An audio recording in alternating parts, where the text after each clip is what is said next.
இன்ப நாள் இது, இனிய நாள் இது.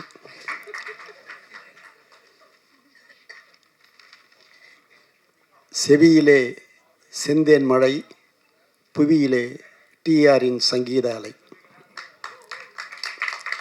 செவி குளிர சிந்த மகிழ டிஆர் அவர்களின் இசை அங்கிங்கனாதபடி எங்கும் பிரகாசமாக செவிகளெல்லாம் ஒலித்து கொண்டிருக்கக்கூடிய ஒரு பாடல். என்னவோ ஒரு உண்மை இந்த மேடையில் முழு வெளிச்சம் போட்டு காட்டத்தான் செய்கிறது. உயிர் உள்ளவரை உஷா, இந்த டைட்டில் வந்து முதல் காலிக் பிரதர்ஸில் வந்து நான், ராஜி, டிஆர், அவங்க துணைவியார், அவங்க 3 பேர் பேசும் போது இந்த டைட்டில் சொல்கிறார். தானே இந்த டைட்டில் கேட்டுக்கிறியா, என்ன டைட்டில்னு கேட்குறேன். அவர் சொல்கிற பாணியிலே சொல்கிறோம், உயிர் உள்ளவரை உஷா அப்படிதான் சொன்னார். அந்த படத்திலிருந்து எங்களுடைய நட்பு மிக பிரமாதமாக நாளொரு மேனியும் பொழுதும் இன்று வரை என்றும் வரை அது நிலைக்கும் நீடிக்கும். முதல் சொல்ல வந்தது என்னன்னா, இந்த படத்தில் வந்து முதல் படத்தினுடைய முதல் கதாநாயகி திருமதி நளினி அவர்கள். எனது முதல் படம் யார், அந்த படத்தினுடைய என்னுடைய படத்தினுடைய கதாநாயகி திருமதி நளினி அவர்கள் தான். நிறைய விஷயங்கள் எங்களோட பகிர்ந்துக்கிட்டு இருக்குது. அதாவது கூலிக்காரனில் அவர் எழுதின பல்லவி தான் இன்னைக்கு வர அது நிற்குது பாருங்கள். பச்சை கூறி தப்பாது, இந்த புலி தோக்காது, எதை கண்டும் மஞ்சாது, எதிரியை விடாதுன்னு அவர் எழுதின பச்சை கூறி தப்பாது, இந்த புலி தோக்காதுன்னாரு அவர் எழுதினார். அந்த புலி, கலைப்புலி, இந்த நிறுவனம் இன்னி வரையில் என்றைக்குமே அது நிலைத்து நிற்கக்கூடியதுக்கு அவர் வந்து ஆத்மார்த்தமாக எழுதின எழுத்து. அதாவது கவிச்சொல் புவியாளன்னாங்க. அவருடைய கவிக்கு ஈடு இணை யாருமே இல்லைன்னு சொல்ல முடியும். மிகப்பெரிய பாடலாசிரியர்கள்லாம் வந்து வியந்து போற்றி பாராட்டிய பாடல் இது. குழந்தை பாடும் தாலாட்டு, இது இரவு நேர பூபாலம், இது மேற்கில் தோன்றும் உதயம், இது நதி இல்லாத ஓடம். இப்படி அதாவது இல்பொருள் ஓமையணின்னு சொல்லுவாங்க இலக்கியத்தில். இல்லாததை இருக்கிற மாதிரி சொல்கிறது. இப்படிப்பட்ட ஒரு படைப்பை படைத்து யார் இந்த பாடலாசிரியர் என்று கேள்வி கேட்க வைத்தவர் டிஆர் அவர்கள். அப்படிப்பட்ட ஒரு சிறப்பியல்புகளை கொண்டவர் அவர். வந்து நானும் அவரும் அதிகமாக நிறைய கலந்துரையாடி இருக்கிறோம். அப்படிப்பட்ட சூழலில் ஆவடி ராமரத்னா தேட்டரு தண்டந்தளி மலர்னு ஒரு படத்துடைய பூஜை, நாளைக்கு காலையில் பூஜை. அன்றைக்கி நைட்டு நாங்கள்லாம் உட்காந்துன்னு இந்த கார் பேனட்டில் போடுறாருங்க அந்த பாட்டு. முதலிரவு முடி நிலவு, பாலும் கொண்டு பழமும் கொண்டு பள்ளி அறை வாசல் வந்து 10 விரல் மேனி எங்கும் பாத யாத்திரை இப்படி அதே மாதிரி. அதோடு மட்டும் இல்லை, ஜெமினியில் அவ்வளோ பெட்டி டெலிவரி கொடுக்குற நேரம் என்னை வெளில கொண்டு வர தானே இந்த பாட்டை கேட்குறியாடுவாக்கு, சொல்லுமா அப்படின்னு. அப்போ தங்க நிலவே உன்னை ஊரிக்கி தங்க சிக்கி தங்க நகை செய்திடவோ, நட்சத்திரமே உன்னை உடைத்து வைர நகை பண்ணிடவோ, ஆரிரரோ அரிராரி. இப்படி நினைச்ச மாத்திரல கவிதை படைக்கக்கூடிய, பாடல் எழுதக்கூடிய, அதாவது கூலிக்காரனில் வந்து ஒரு பாட்டுக்கு ரிப்பீட் கேட்டதே கிடையாது. டைரக்டர் ராஜசேகர் வந்து என்ன போடுறாரோ அது. ராதாரவிக்காக ஒரு பாட்டு, ராதாரவியுடைய இதில் சில்க் ஸ்மிதா ஆடினா தொட்டதும் துவங்கிடும் ரோஜா, அதெல்லாம் பார்க்கணுமா. அதெல்லாம் இப்போல்லாம் நம்மளுக்கு லைவ் கிடைச்சிருந்துன்னா அதெல்லாம் எங்களுக்கு கோடி கோடியாக கொட்டோம். அவர் இப்போ பின்னணி இசை, இவருக்கு 7 இசை ஏந்தல்னு பட்டம் கொடுத்தது நான் தான். 7 இசை ஏந்தல்னு பட்டம் தியாகராஜ அடைஞ்ச பேரை அவருக்கு கொடுத்தேன். அதுவும் பின்னணி இசை சேர்க்க பிரசாத்துக்கு வராரு. சித்திரை திங்களில் முத்திரை பதித்திட, இத்திரை மீதில் எத்திரை எதித்திட, பின்னணி இசை சேர்க்க 71 பிரசாத் லேபுக்கு டிஆர் விஜயம் அப்படின்னு போட்டு பெரிய போஸ்ட்டு, புல் பேஜ் விளம்பரம், இப்படிலாம் கொஞ்சி மகிழக்கூடியவர்.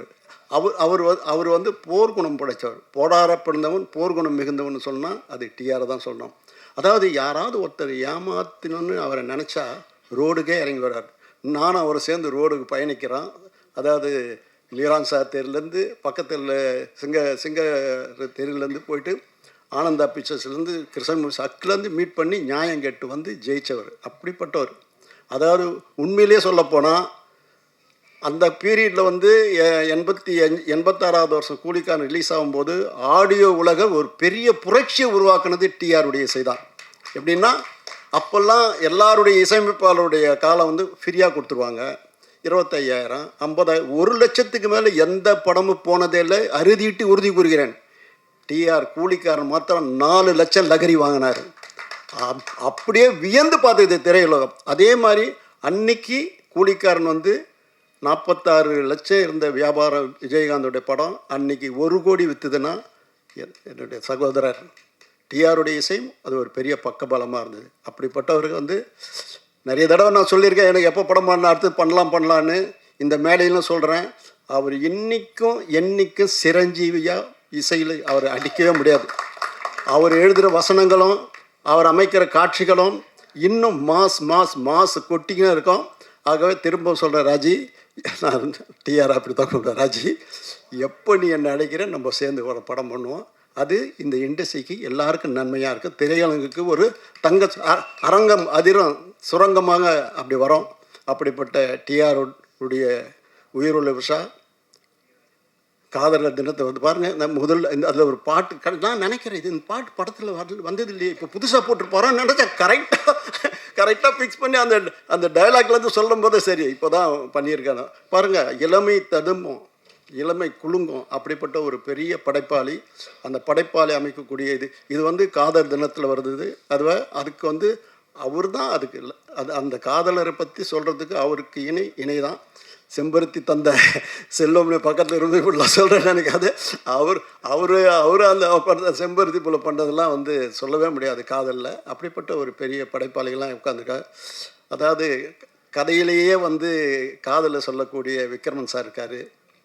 ராதாரவி சார் நான் சொல்ல வேண்டியதில்லை, நான் அவருடைய ரசிகன். நான் டைரக்ட் பண்ண படத்தில் அவருக்கு போதையான்னு வர அப்படிப்பட்ட ஒரு நடிப்பு.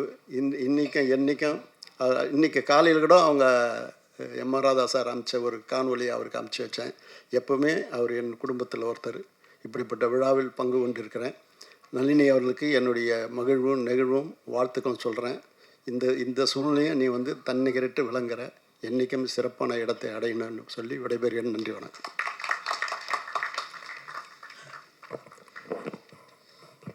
டிஆர் சார் பார்த்தாலே ஒரு வைப் ஆகிடும் போல இருக்கு. எனக்கு தெரிஞ்சு தானு சார் அதிகமான மேடைகளில் பாடுறது இந்த மேடை தான் நினைக்கிறேன். அதனால வந்தவங்கெல்லாம் கண்டிப்பாக 2 டிஆர் சார் பாட்டு பாடியே ஆகணும் சார். அடுத்ததாக நாம் பேச அழைக்கிறோம். தமிழ் சினிமாவுக்கு இவர் வந்ததும் தந்ததும் புது வசந்தம். ரத்தம் சத்தமின்றி மென்மை காதலை மனதை வயிறால் வருடும் பாடல்களும் படங்களும் தந்தவர். தன் படைப்புகளில் குடும்பங்களை கொண்டாடியவர். படங்களின் படைப்பாளி இயக்குனர் அவர்களை சில வார்த்தைகள் பேச அழைக்கிறோம். அனைவருக்கும் வணக்கம். நான் திருநெல்வேலியை சேர்ந்தவன். பொதுவாக எங்கள் ஊரில் வந்து நிறைய இந்த பெங்காலி மூவி இந்த மாதிரி படங்கள்லாம் வராது. நான் காலேஜில் படிக்கும்போதெல்லாம் பார்த்தீங்கன்னா மாமனாரின் இன்பவெறி, அவளோட ராவுகள், இப்படி தான் படம் வரும். அதனால் அந்த படங்கள் பற்றிய நாலேஜ் எனக்கு கிடையாது. அப்போது யதார்த்தமான படம் எப்படி இருக்கும் அப்படின்னு சொல்லி நான் பார்த்த முதல் படம் ஒருதலையரா. அந்த படம் வந்து நான் வந்து ப்ரொஜெக்ஷனில் தான் பார்த்தேன். நான் வந்து பார்த்த முதல் ப்ரிவியூ அதுதான். எனக்கு தெரிஞ்ச ஒரு ப்ரொடியூசர் கம் டிஸ்ட்ரிபியூட்டர், அவர் தான் சினிமா கூப்பிட்டு வந்தார். அவர் அந்த படத்தை நீ பாரு, நீ வந்து அப்போ நான் +2 முடிச்சிருக்கேன், காலேஜில் சேர போகிறேன். அப்போது இதில் என் வயசை கணக்கு போட்டுறாங்க. அப்போ அந்த படம் பார்க்குறேன், எனக்கு ரொம்ப பிடிச்சிச்சு அந்த படம். அதனுடைய விலை வந்து அப்போ பார்த்திங்கன்னா ஒரு ஆர்ஓ பிரிண்ட்டோட கிட்டத்தட்ட 25,000 ரூபா. அவர்கிட்ட சொல்கிறேன், சார் அந்த படத்தை வாங்கிடுங்க சார், சூப்பராக போகும்னு சொல்கிறேன். அவருக்கும் அந்த படம் பிடிச்சிருந்தது. அவர் என்ன சொன்னார், படம் நல்லா இருக்குது, ஆனால் இதெல்லாம் ஓடாது, இது அவார்டு தான் வாங்குவோம் அப்படின்னார். இல்லை சார், டெஃபினட்டாக ஹிட் ஆகும் சார் அப்படின்னு சொன்னேன். அவர் அதை வாங்கலை, மிஸ் பண்ணிட்டார்.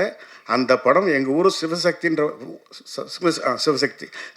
தேட்டரில் மட்டும் 3.5 லட்சம் ரூபாய் ஷேர், கிட்டத்தட்ட 25,000 ரூபாய்க்கு வாங்கியிருந்தாருன்னா ஒரு தேட்டர் ஷேர் மட்டுமே எத்தனை மடங்கு பார்த்துங்களேன். அப்போ ஹோல் திருநெல்வேலி டிஸ்ட்ரிக்டில் அது எவ்வளோ கலெக்ட் பண்ணியிருக்கோம், அவ்வளோ பெரிய ஒரு ஹிட்டு. எனக்கு அதில் என்ன சந்தோஷமாக நம்ம ஜட்ஜ்மெண்ட் கொஞ்சம் கரெக்டாக இருக்குது அப்படின்ட்டு. அப்புறம் டிஆர் சார் அந்த படத்துலேருந்தே நான் அவருடைய ஃபேன். ஏன்னா அவ்வளோ அழகாக அந்த படத்தை உருவாக்கினவர் அவர் தான். அதுக்கப்புறம் அவருடைய படங்கள் வசந்த அழைப்புகள், இந்த படம் எங்கள் ஊரில் ரிலீஸ் ஆகலை. அதனால் நாங்கள் வந்து நாகர்கோவிலில் போய் நானும் என் ஃப்ரெண்டும் போய் பார்த்துட்டு வந்தோம் அந்த படம். அப்புறம் ரயில் பயணங்களில், அப்புறம் இந்த படம் உயிருள்ள ரிஷா. இந்த படம் பண்ணும்போது நாங்கள் காலேஜில் தேர்ட் இயர் படிக்கிறோம். எங்களுடைய ரொம்ப ஃபேவரட் படம் அந்த படம். எல்லாருக்கும் இந்த படம் வந்து எங்கள் ஊர் அப்போ பார்த்திங்கன்னா எல்லா டீ கடையிலையும் இந்த பாட்டு தான், உயிருள்ள ரிஷா பாட்டு தான் ராத்திரி பகலாக மாறி மாறி ஓடிக்கிட்டு இருக்கும். கட்டடிப்போம் காலேஜுக்கு அந்த பாட்டு, இந்திர லோகத்து சுந்தரி ராத்திரி அந்த பாட்டு, வைகை கரை காற்றே நெல், இந்த மாதிரி பாட்டுகள்லாம் ஓடிக்கிட்டே இருக்கும். அதெல்லாம் திரும்ப திரும்ப நாங்கள் பார்த்து கேட்டுக்கிட்டே இருப்போம். படத்தையும் திரும்ப திரும்ப பார்த்துக்கிட்டே இருப்போம். எங்கள் ஃபேர்வெல் டேக்கு நாங்கள்லாம் பார்த்த படம் உயிருள்ள ரிஷா தான். கிட்டத்தட்ட ஒரு 43 வருஷம் கழித்து இப்போ பார்க்கும்போது அப்படியே கண் கலங்குது எனக்கு. ஏன்னா நம்முடைய மலர் நினைவுகள்லாம் ஞாபகத்துக்கு வருது. ரொம்ப அற்புதமான ஒரு லிரிக் ரைட்டர் டிஆர் சார். நல்ல டைரக்டர், நல்ல ரைட்டர், நல்ல நடிகர், எல்லாமே அவர் பண்ண எல்லாமே அற்புதமான விஷயங்கள் தான். ஆனால் நல்ல லிரிக் ரைட்டர், எனக்கு அதுதான் முதல்ல ரொம்ப கவர்ந்த விஷயம். பொதுவாக எல்லா கவிஞர்களுமே இலக்கியத்திலேருந்து ஏதாவது எடுத்தாழ்வாங்க. ஆனால் இவருடைய பாடல்களே ஒரு இலக்கியமாக இருக்கும். அந்த அளவுக்கு ஒரு தலை சிறந்த ஒரு பாடலாசிரியர். இந்த படத்திலே பாருங்கள், இப்போ கேட்கும்போது தான் தெரியுது, பாவை புருவத்தை வளைப்பது புதுவிதம், அதில் பரதமும் படிக்கிறது அபிநயம். அப்புறம் வைகைக்கரை காற்றே நெல், திருக்கோவில் வாசலது திறக்கவில்லை, திருக்கோடி பூஜை எதுவும் நடக்கவில்லை, தேவதையே காண ஒரு வழியும் இல்லை, தேன்மொழியை கேட்பதற்கு ஒரு வகையும் இல்லை, காதலில் வாழ்ந்த கன்னிமனம், காவலில் வீழ்ந்த கன்னி மடம் அப்படின்னு சொல்லி ரொம்ப அற்புதமாக எழுதியிருப்பார். கூண்டு கிளி அலையும் போதும் கூண்டுக்குள்ளே அலையும் போதும் காதல் கிளி அவள் பாவம் அப்படின்னு சொல்லி எழுதியிருப்பார். காற்றே இளம் காற்றே என் கண்மணி அவளை கண்டால் நீயும் காதோரம் போய் சொல்லு அப்படின்ட்டு. எனக்கு அது கூட ரொம்ப அழகான ஒரு விஷயம் என்னென்னா, ஒரு கிட்டத்தட்ட ஒரு சோகப்பாட்டு, அதை ஒரு ரிதமிக்காக பண்ணி அதை நம்ம தாளம் போடுற மாதிரி பண்ணியிருப்பார் பாருங்கள். என்ன அற்புதமான ஒரு மியூசிக் டைரக்டர் பாருங்களேன். பல காதல் பாடல்கள், வரிகள், அப்புறம் ரயில் பயணங்கள் சொல்லலாம். அப்புறம் இது உறவை காத்த கிளி, எந்த பாடல்களில் நீ நீலாம்பரி, அந்த பாட்டு ரொம்ப என்னுடைய ஃபேவரட் சாங். அது என்னுடைய காரில் செக் பண்ணிங்கன்னா என்னுடைய பாட்டு டிஆர் சார் ஹிட்ஸ்னே ஒரு சிடி இருக்கும். கிட்டத்தட்ட 98 நான் ரெக்கார்ட் பண்ணேன் அந்த சிடி. இப்படி ஒரு தலை சிறந்த ஒரு பாடலாசிரியர், இசையமைப்பாளர். நான் கூட டைரக்ட் பண்ணும்போது டிஆர் சாரை வச்சு ஒரு படம் மியூசிக் பண்ணுவோமா அப்படின்னு கூட நான் நினப்பேன். பெரிய டைரக்டர்னால எனக்கு கொஞ்சம் கூச்சமாக இருக்கும், நம்ம போய் எப்படி கேட்குறது அப்படின்ட்டு. ரொம்ப அற்புதமான ஒரு படைப்பாளி, பல சாதனைகளுக்கு சொந்தக்காரர் அவர். இந்த ரீ ரிலீஸ்லேயும் இந்த உயிருள்ள ரிஷா ஒரு மிகப்பெரிய ஹிட் ஆகி இதுலேயும் அவர் ஒரு சாதனை படைப்பார்னு நான் நம்புகிறேன். ஒரு ரசிகனாக என்னுடைய வாழ்த்துக்கள். நன்றி சார். இந்த காதல் படங்கள் எதுவும் ஜெயப்பிரியா மேடம் காதலுக்கு ஏதாவது துணை புரிஞ்சுச்சா சார்? ஏதாவது பாடல்கள் போட்டு காட்டுச்சிங்களா? அப்படிங்களா? ஓகே. அடுத்ததாக நாம் பேச அழைக்கிறோம். வில்லனாக நடித்து திரையில் வெற்றி பெற்ற நடிகர்களில் இவரும் ஒருவர். நாடகங்கள் மூலம் திரைக்கு வந்ததால் நடிப்பில் ஜொலித்தார். மிரட்டி உருட்டினாலும் அந்தந்த கதாபாத்திரங்களுக்கு உயிரூட்டியவர். 1000 வசனம் வார்த்தங்களை குவியலாக்கி கனப்பொழுதில் ரசிகர்களை கவர்ந்தவர். தலைமுறை நடிகனாக தமிழ் சினிமாவில் பேரெடுத்த பெரிய நடிகர் டத்தோ ஸ்ரீ ராதாரவி அவர்களை உங்கள் முன் பேச அழைக்கிறோம்.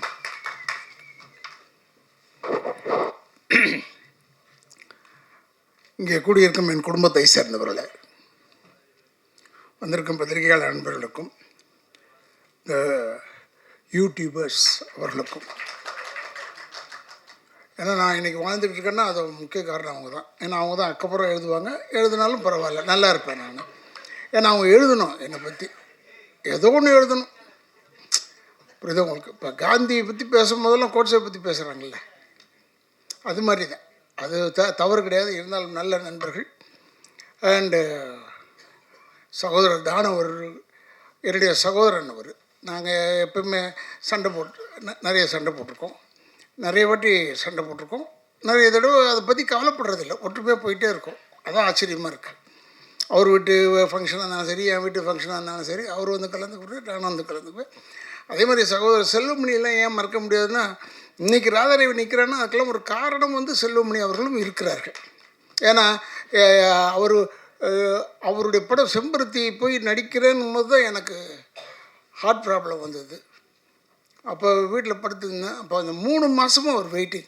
எதுக்கு? செம்பருத்திக்கு நான் வந்து நடிக்கணும், அதுக்காக வெயிட் பண்ணி என்னை நடிக்க வச்சார்.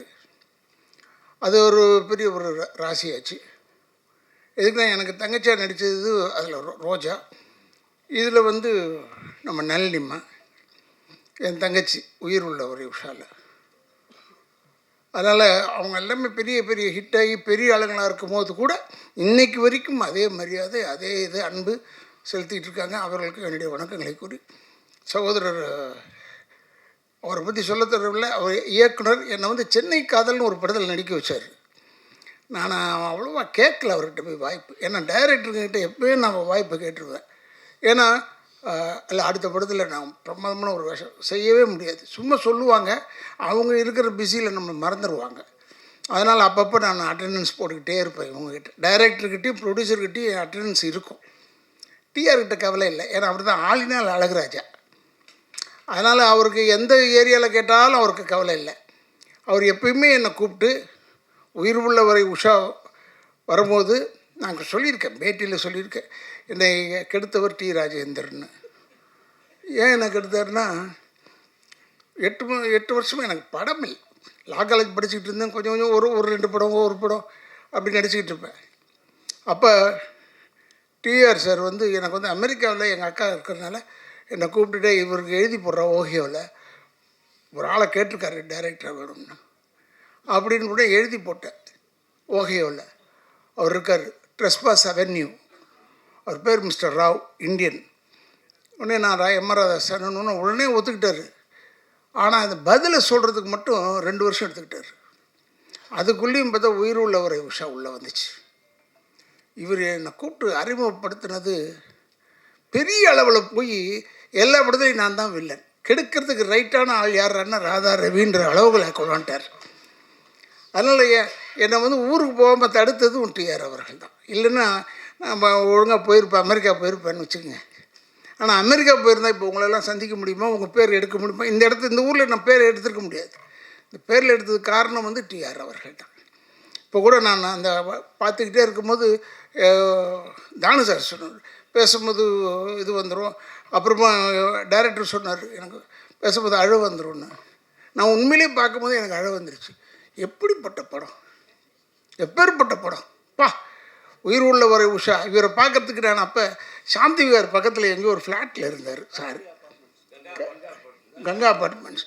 அங்கே இருந்தார். போனேன் வாயா அப்படி சொல்லிவிட்டு டோரை அவருக்கு எதுவும் கிடைக்கக்கூடாது, டோர் கீரெலாம் உடனே தட்டுவார். டக் டக் டக் டக்குன்னு போட்டார்.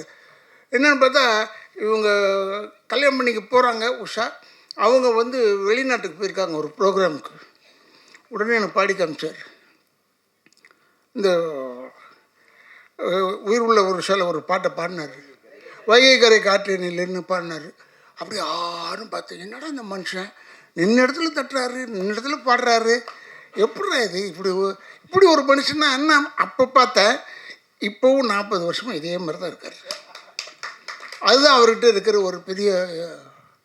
நான் எப்பவுமே தம்பியை கூட பார்த்து சொல்லுவேன், நான் ஒரு பிள்ளைய பார்த்து சொல்லுவேன். அவன் எனக்கு ஒரு மகன் மாதிரி அவர் நான் எப்பவுமே பார்த்து சொல்லுவேன், என்ன தான் சொல்லு, அந்த டிஆர் மாதிரி நீ வர முடியாது, அப்படிப்பட்ட ஒரு ஆளப்பா. ஆனால் எல்லாமே அவர் பிறந்த பிள்ளைங்க பூரா எல்லாமே கலை அம்சம் கொண்டது. ஏன்னா இந்த பிளட் உச்சி முடியிலேருந்து கால் வரைக்கும் கலை தான் அவருக்கு லைஃப். போய் இப்படி நிற்க முடியாது. என்னென்னா இப்போ கொஞ்சம் நேரங்கள்லாம் பார்க்க ஆரம்பிச்சிட்டாரு, அது வேறு, அதை பற்றி நமக்கு ஒன்றும் கவலை இல்லாது. என்னென்னா இவரை நம்பி நான் வீட்டுக்கு போயிட்டேன். நான் எப்போயும் அடிக்கடி வீட்டுக்கு போவேன். அப்போ சிவாஜி அப்பா வீடு பக்கத்தில் இருந்தார். அங்கே போனவுடனே மேலே நின்றுட்டே இருந்துட்டு, மேலே தானே இருக்கார், என்ன டிஆர் எப்படி இருக்கீங்க அப்படி செஞ்சுட்டார். இப்படி செய்கிறாரு, பேசக்கூட மாட்டுறாரு, ஹலோ சொல்ல மாட்டுறாரு. அந்த கோவம் எனக்கு. உடனே என்னை கூப்பிட்டு ஒரு அம்மா வந்து உங்களை உள்ளே உட்கார சொன்னாங்க. நான் இப்போ ஆஃபீஸ் ரூம் அந்த பக்கம் ரைட் சைடு உள்ளே உட்காந்துருந்தேன். வந்தார், இல்லையா இந்த டைமில் உனக்கு பேசக்கூடாது உன்னோட, அதுக்காக தான் நான் பேசலை. இதை முதல்ல தெரிஞ்சிருக்கலாம்ல எனக்கு. அவர்கிட்ட கோச்சிக்கவும் முடியாது. அவர் சொல்கிறது பூரா செய்கிறது பூரா எல்லாமே நல்லது. என்னென்னா அவருடைய இன்னொரு படத்தில் நடித்த நானும் நளினியும் ஜோடி. அப்போ அதில் நான் சென்ட்ரல் மினிஸ்டராக நடித்தேன், காதல் அழுது. அது ஹைதராபாத்தில் எடுக்கிறோம். என்ன ஒரு லாபம்னா டெய்லி ஒரு கோழி அவுட்டு ரெடியாக இருப்போம் நாங்கள். இன்றைக்கி தான் கோழி ஃப்ரை பண்ணிட்டியா அப்படி சொல்லுவோம். எங்களுக்கு தெரியும் எப்படி ஒரு டெய்லி ஒரு கோழி உண்டு. அது ஒரு எல்லாருக்கும் கொடுக்கறதுல அவ்வளோ அன்பானவர். இப்போ கூட சொன்னார், அவருக்கு எழுதி வச்ச வசனம்னு தானு சார் சொன்னாங்க. நான் பார்த்ததில்லை, இப்படி ஒரு மனுஷனை நான் பார்த்ததே இல்லை. ஏன்னா டைலாக்ன்றது ஒரு புக்கு கிடையாது, கையில் ஒரு பேப்பர் மட்டும்தான் இருக்கும், இந்த screenplay of the picture. Scene order படி இவர் பாட்டுக்கு சொல்லிக்கிட்டே இருப்பார் டைலாகை, நம்ம பாட்டுக்கு சொல்லிக்கிட்டே இருக்கணும். திடீர்னு ஏவிஎம்மில் எடுத்துக்கிட்டு இருக்கும்போது இந்த படம் நான் காதல் ஏவியத்தில் எடுத்துக்கிட்டே இருந்தேன். இல்லை ஏன்னா நீங்கள் எடுத்தது ஏவிஎம்மில் இது தான், இந்த ஒரு சீன் எடுத்தீங்க, சுற்றி நடந்து வந்தேன். நடந்து வர இவர் பாட்டுக்கு டைலாக் சேர்க்குறாரு ஒரு பாட்டுக்கு. நானும் விடாமல் அப்படியே நடந்து பேசிக்கிட்டே இருந்தேன். அப்போ திடீர்னு ஒருத்தன் எட்டி பார்த்துட்டான் அங்கேருந்து. யார் அதை எட்டி பார்த்ததுன்னு நாங்கள் பேசிக்கிட்டு இருந்தது தான். இவர் உடனே யாரா அவன் எங்கடா இருக்கும் அப்படி வந்தார். உடனே இப்படி பார்த்துட்டு சரி அவன் இந்த வீட்டு வேலைக்காரன், கதையை வச்சுக்க, எவனாலையும் செய்ய முடியாது, அவன் நல்ல நேரம் பாரு, இந்த வீட்டு வேலைக்காரன் ஆகிட்டான், அவன் ஓடியே போயிட்டான், அடுத்த தெருவுக்கு ஓடி போயிட்டான். ஒரு கத்துல அது மாதிரி ஒரு ஒரு ஒரு அழகான ஒரு விஷயங்கள் அவர்கிட்ட நிறைய இருக்குது. அவர் எப்பவுமே இன்வால்வ் ஆகிடுவார், அவர் எதில் போட்டாலும் அவர் இன்வால்வ் ஆகிடுவார். இப்போ கூட சொன்னார், உயிர் உள்ள ஒரு விஷயம் எடுக்க போகிற, திருப்பி ரீரிலீஸ் பண்ண போகிற வந்துருன்னு சொன்னார். நான் வந்துட்டேன். ஏன்னா உயிர் உள்ளவரை உஷாவில் நடிக்கும் போது என்ன பயமோ அதே பயம் இப்போவும் இருக்குது அவர்கிட்ட. ஏன்னா எனக்கு அவர் பசுக்குன்னு திட்டி விடுவார், அவர் யாரையும் பார்க்கல மாட்டார். அதெல்லாம் எவ்வளோ பெரிய ஆளாக இருந்தாலும் சரி, டக்குன்னு தப்பாக இருந்ததுன்னு நான் முன்னே திட்டிட்டு. ஏன்னா இவர் அவங்க அம்மா மேலே எனக்கு இவர் மேலே ரொம்ப பிரிய வந்தது காரணம், தஞ்சாவூரில் இந்த உயிர் உள்ளவரை ஷோ நடத்திக்கிட்டு இருந்தோம். அப்போ அவங்க அம்மா வந்தாங்க, டிஆருடைய அம்மா.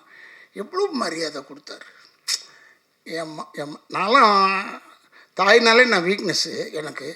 அப்புறம் இவர் பயங்கரமாக அவங்க அம்மாவுக்கு மரியாதை கொடுத்து கூப்பிட்றது என்னப்போ, எவ்வளோ பெரிய டிஆர் அவனை அவங்க அம்மாவுக்கு எவ்வளோ பெரிய ஒரு மரியாதை கொடுக்குறாருன்னு எனக்கு ரொம்ப. அதுலேருந்து அவர் கூப்பிட்றாருன்னு உடனே நேராக போயிடுவேன். அதுக்கப்புறம் தான் மற்றது எல்லாமே. அந்தளவுக்கு ஒரு நல்ல மனிதன். அவர் டைலாக் எழுத மாட்டார், ஆனால் பேசிக்கிட்டே இருப்பார்.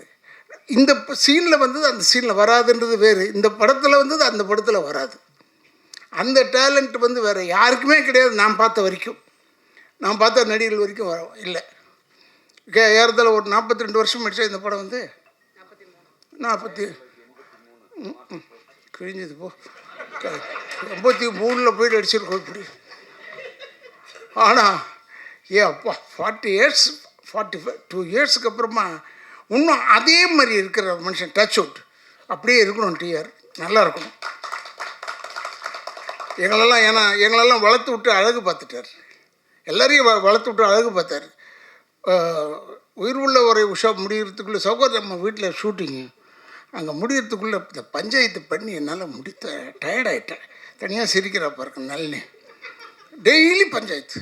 இவர் அப்போ இன்னும் இளமை வேறு இருக்க, 40 வருஷத்துக்கு 42 வருஷம் பின்னாடினா எவ்வளோ பெரிய இளமை செய்வார். இன்னும் இது நான் முடியாது, ஏன்னா இதுவும் கோகாரு. அப்புறம் நம்ம கெஞ்சி இல்லைம்மா அது அது இப்படி தான் சொல்லிகிட்டே இருப்பேன். அப்படி கெஞ்சி டெய்லி பஞ்சாயத்து. அப்படி இருந்து படம் முடித்து படம் ரிலீஸ் ஆகி ஓடுது, அசந்துட்டோம். என்னை அதே கல்பனா ஹவுஸில் என்னை இவர் சார் அந்த பைக்கில் சுற்றி வருவேன். அப்போ இவர் செயின் ஜெயபாலா நடிக்கிறார். அந்த வீட்டில் அவர் அவுட் சின்ன கேட் இருக்குது, அதில் தான் இவர் இருப்பார். கதவு திறப்பார். உசிலமணின்னு வந்தார். அப்போ அவர் யாரையாது அப்படி கதவை தட்டினார். இவர் டடாக்கு திறந்தார் பாருங்க, ஜகான் சொன்னார். ஒன்றாயா இந்த ஆள் உண்மையிலே சொல்கிறேன், இவர் உசிலமணி ஓடுறாரு. ஏங்கன்னா இல்லை அவர் ஜகான் சொன்னார். அவர் ஜகான் சொன்னது என்னென்னா அவருடைய ஒரு எக்ஸ்பிரஷன் ஆஃப் ஸ்பீச். அது ஜகான் சொல்கிறது. நீ எதுக்கு இல்லை ஜகான்னா ஹிந்தியில் ஓடுன்னு அர்த்தம், அதான் பின்னாடி போயிட்டு தம்பின்னு சொல்கிறாரு. நாங்களாம் சிரிக்க அது இல்லைங்க, நைட்டில் இத்தனைக்கும் நைட்டில் இது நடக்குது. அது மாதிரி ஒரு அற்புதமான நிகழ்ச்சிகள் நிறைய இருந்தது. அவர் வேணும்னே அதை செய்கிறது இல்லை, அவர் அப்படி தான், அது உள்ளே இன்வால்வ் ஆகிட்டார்னா அவருக்கு சுற்றி இருக்கிறது என்னன்னே தெரியாது. அந்தளவுக்கு ஒரு அற்புதமான மனிதன், நல்ல மனிதன், நல்ல இதயம் கொண்டவர். அவர் அவர் இப்போ எங்களை வந்து என்னை வந்து சொல்லியிருக்காரு, அடுத்த படத்தில் ஏதோ நான் நடிகன்னு ஒரு படத்தில் சொல்லியிருக்காரு. நான் நடிக்கிறேங்கன்னு சொல்லிட்டேனே ஒழிய இன்னைக்கு வரைக்கும் திக்குன்னு இருக்க உள்ள இவரோட போய் நடிக்கணும்னா என்ன கண்டிஷனில் போகணும், என்ன மாதிரி போகணும். ஏன்னா இப்போ நமக்கு ஏஜ் ஆகிடுச்சு, எனக்கு 72 ஆகிடுச்சே. இப்போ போயிட்டு இந்த மாதிரி இளமையாக சரி எப்படியோ ஒன்று நான் மொல்லம்மா நல்லிட்டம்மா கேட்டேன், நல்லம்மா நீ இருக்கிற அந்த படத்தில் அண்ணா நான் இருக்கிறேண்ணே அண்ணா அப்பாடா 2 பேர் ஆச்சு கணக்கில். அப்போ இதை திட்டு வாங்கிறதுக்கு 2 பேர் இருக்கும், போதும்ப்பா அது போதும் என்று சொல்லி இப்படி ஒரு மனிதனை நப்பா எத்தனை டைரக்டர்ஸ், எல்லா டைரக்டர்ஸ் செல்வமணியோடலாம் மாஞ்சி ஒர்க் பண்ணியிருக்கேன், நிறைய படம் பண்ணியிருக்கேன். இருந்தால் கூட அந்த செல்வமணிலாம் அந்த சாஃப்ட் ஏதாவது பேசுவார். இவர் அப்படி இல்லை, இவர் ஸ்டார்ட் கேமரான்றதுக்கு முன்னாடியே ஆரம்பிச்சிருவார். நம்ம எங்கே போய் ஸ்டார்ட் பண்ணுறது எங்கே எண்டு பண்ணுறதுனே தெரியாது நமக்கு. அந்தளவுக்கு கொண்டாந்து விட்டுருவார். என் வண்டியை தான் நிற்க வச்சாங்க அந்த ஷாட்டில், உங்களுக்கு ஞாபகம் இருக்குன்னு நினைக்கிறேன். பைக் மேலே பறந்து இப்படி வருவார். அந்த ஷாட் போடல இப்போ ட்ரெய்லரில், படத்தில் இருக்குது. நாங்கள் நிற்போம், என் ஃப்ரெண்டு வீட்டில் தான் எடுத்தோம், சீதாராம் வீட்டில். இப்படி பைக் எடுத்துகிட்டு பறந்து டூப்பு தான் வந்து என் வண்டி இடிச்சிட்டான் பின்னாடி வெளில இடித்து அந்த ஃப்ரேம் ஆஃப் த அம்பாசிடர் கொஞ்சம் மாறி போச்சு. உடனே நான் இவர்கிட்ட போய் சொன்னேன், டிஆர் இப்படி பாருங்க இப்படி பண்ணிட்டேன்னு. அப்படியா நான் பார்த்துக்கிறேன் போனால் அதை கரெக்ட் பண்ணி திருப்பி அந்த பாடியை கொண்டாந்து அதை ஸ்டடி பண்ணுறதுக்கு பல லட்சம் ரூபாய் செலவு. அப்போ அவ்வளோதையும் செஞ்சு கொடுத்தாரு. அப்படி ஒரு நல்ல மனிதன், நல்ல இதயம் கொண்டவர் அவர். இவர் செய்வாரோ மாட்டாரோன்னு பயந்து போய் கேட்டது ஒன்று உண்மை, இப்போ சொல்லிடுறேன். இப்போ அவனுக்கு ஒரு வேலை இல்லையாப்பே அப்படி சொல்லிட்டாருன்னா என்ன செய்கிறது, இவர்கிட்ட பேசவும் முடியாது. நம்ம இப்போ உஷாவில் நடிச்சிக்கிட்டு இருக்கேன். அது மாதிரி ஒரு நல்ல ஒரு மனிதன், நல்ல இதயம் கொண்டவர். இப்போ நான் படம் பார்க்கும்போது அப்படியே நல்லிம்மாவை பார்த்துட்டு இருந்தேன், என்ன அழகு, அதே அழகு இப்போவும் இருக்குது, வேறு விதமாக இருக்குது. அப்போ பார்க்குறதுக்கு அவ்வளோ அழகு. அந்த படுபாய் இப்போ இந்த கங்கா இதெல்லாம் அனுபவிக்க முடியாமல் போயிட்டானேன்றது தான் வருத்தம். ரொம்ப ஒரு கங்காலாம் நான் வந்து சாமி ஞானச்சேரி சாமியில் போய் பார்க்கறதுக்கு போகும்போது கங்காலாம் க்யூவில் சரி பண்ணிக்கிட்டு இருப்பான். அந்த அவருடைய ஆசீர்வாதம் தான் இவர் படத்தில் நடித்தார், அவர் ஹீரோவாக. ஆனால் கங்கா அப்புறமா வந்து அவன் இல்லையேன்னு போது இன்றைக்கி நான் வரும்போது இதான் மனசில் வச்சுருந்தேன், கங்கா இல்லைன்னு போது வருத்தமாக இருக்குது. அவன் இருந்ததை இன்னும் சந்தோஷப்பட்டிருப்பாங்க என்று சொல்லி பல பேரை திருப்திப்படுத்தக்கூடிய அளவிலே இருக்கக்கூடிய நம்மளுடைய சகோதரர் டிஆர் அவர்கள், அவருடைய ஆசீர்வாதம், அவருடைய நல்ல எண்ணம் தான் அவர் பிள்ளையெல்லாம் பெருசாக தூக்கிட்டு வருது, மேலே கொண்டாந்து வச்சுருக்கப்ப. சில பேர் என்னை கேட்டாங்க, ஃபங்க்ஷனில் கூட கேட்டாங்க, இந்த ஃபங்க்ஷனில் இன்னொரு ஃபங்க்ஷன் வெளிநாடு ஃபங்க்ஷன் ஒன்று பேசிக்கிட்டு இருக்கும்போது, சார் இவர் வருவாரா யாருன்னு, எஸ்டிஆரா அவரை கூப்பிட்டு என்ன செய்ய போகிறாரு, இல்லை அவர் வந்தார்னா செம்ம கலெக்ஷன் ஆகும் சார். அதுக்காகவா, என்னால் அந்த வேலைலாம் கிடையாது, எனக்கு அந்த வேலைலாம் கிடையாது. ஏன்னா நான் நேராக போய் டிஆர்கிட்ட தான் பேச தெரியும். டிஆர் வந்து அவர் ரூமில் உட்கார்ந்துருக்கிறதே ஒரு கலை அம்சம் கொண்டது ஒரு விஷயம். நான் பெருமைக்காக சொல்ல, கலை அம்சம் எல்லா ஏரியாலையும் கலை அம்சத்தோடு தான் இருப்பார் அவர் வெற்றித்தனமாக பேசி நான் பார்த்ததில்லை கேட்டதில்லை. வெற்றித்தனமாக நான் வெற்றித்தனமாக நிறைய பேசுவேன். இப்போ பேசிகிட்டு இருக்கேன், இதில் பாதி வெட்டி பாதி நல்ல விஷயம் இல்லை, அது மாதிரி தான் நான் வந்து எப்பவுமே பேசிக்கிட்டே இருப்பேன், அப்படி அரட்டடிப்பேன் எல்லாம் பண்ணுவேன். அவர் மட்டும் அப்படி இல்லை, எதை தொட்டாலும் சினிமா தான், எந்த பக்கத்தை தொட்டாலும் சினிமா தான். சினிமாவை தவிர வேறு எதுவுமே தெரியாது டிஆர் அவர்களுக்கு, வேறு எதுவுமே தெரியாது, கண்ணிலையும் படாது அவருக்கு. அந்த மாதிரி ஒரு நல்ல ஒரு இதயம் கொண்டவர். இந்த படத்தை ஏதோ 13ஆம் தேதி ரிலீஸ் பண்ணுறாருன்னு சொன்னாங்க. அப்போ சொன்னாங்க காதலர் தினம் அந்த தினம், அதெல்லாம் அவர் பார்த்துருப்பாரியா, அவர் பார்க்காதே கிடையாதுங்க. ஏன்னா உயிர் உள்ளவரை உஷா மாதிரி ஒரு காதல் படம் இது வரைக்கும் வந்து தான் கேட்டு வரல, அது ஒரு ஆச்சரியம் அவர்கிட்ட தான். அதிலெல்லாம் நாங்கள் நடிச்சிருக்கோம்னா எங்களுக்கு பெருமை. இப்போ என்னை கூப்பிட்டதுக்கு நான் ரொம்ப பெருமைப்படுகிறேன் என்று சொல்லி என்னுடைய குடும்பத்தின் சார்பாகவும் திராவிட இயக்கத்தின் சார்பாகவும் என்னுடைய வாழ்த்துக்களை கூறி எல்லா இளைஞர்களுக்கும் ஒன்றே ஒன்று சொல்லிக் கொள்கிறேன், தாய் தந்தையரை முதியோர் இல்லத்தில் சேர்த்து விடாதீர்கள், கடைசி வரைக்கும் வச்சு காப்பாற்றுங்க என்று சொல்லி விடைபெறுகிறேன். நன்றி நன்றி நன்றி நன்றி. நன்றி சார். 42 வருஷம் கழிச்சு நிறைய ரகசியங்கள் எல்லாம் இங்கே சொன்னீங்க பார்த்தீங்களா? ஆனால் அப்பப்போ கொஞ்சம் உண்மை பேசிட்டீங்க சார். தேங்க்யூ.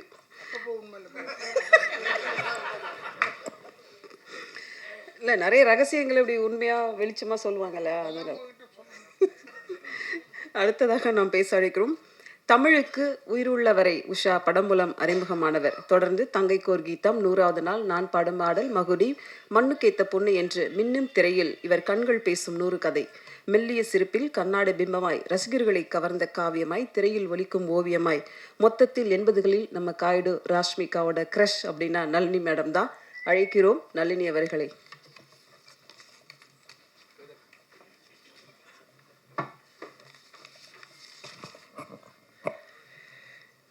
மேடையில் அமர்ந்திருக்கும் ஜாம்பவான்களுக்கும் இந்த மாதிரி ஒரு விழாவை உண்மையிலே நான் எதிர்பார்க்கவே இல்லை. வந்திருக்க அத்தனை நல்லுள்ளங்களுக்கும் முதல்ல என்னோடய வணக்கம். உயிருள்ளவரை உஷா உண்மையிலே மறக்க முடியாத நிறைய நல்ல அனுபவங்கள்லாம் இருக்குங்க. எங்கள் அம்மா நான் மண்ணாக இருந்த என்ன ஒரு சிற்பமாக்குனாரு. அந்த சிற்பத்துக்கு உயிர் கொடுத்த என் ஆசான், என் தகப்பன் சாமி, என் குரு. அதாவது எவ்வளோ சொன்னாலும் என் சாமிக்கு பத்தாது. ஏன்னா எங்கள் டிஆர் சார் எப்படின்னா என்னை செதுக்கினது மட்டும் இல்லை, நான் ரவி அண்ணன் சொன்ன மாதிரி நடுவில் நிறைய கோச்சிக்கிட்டு இல்லை நான் நடிக்க மாட்டேன்னு போனால், அடுத்த நாள் எங்கள் வீட்டில் இல்லை இவ திருப்பி நடிக்க வரணும்னு சொல்லிட்டு நான் தான் வேணும் அப்படின்னு சொல்லி திருப்பி ஆக்ட் பண்ண வைப்பார் என்ன. அதுக்கப்புறம் திருப்பி அங்கே இருக்கிற ஒரு சில ஆர்டிஸ்ட் என்ன பண்ணுவாங்க, அவங்களோட சிஸ்டர்ஸ்லாம் கொண்டு நடிக்க வச்சாங்கல்ல சார், எல்லோரும் நடிக்க வச்சாங்க.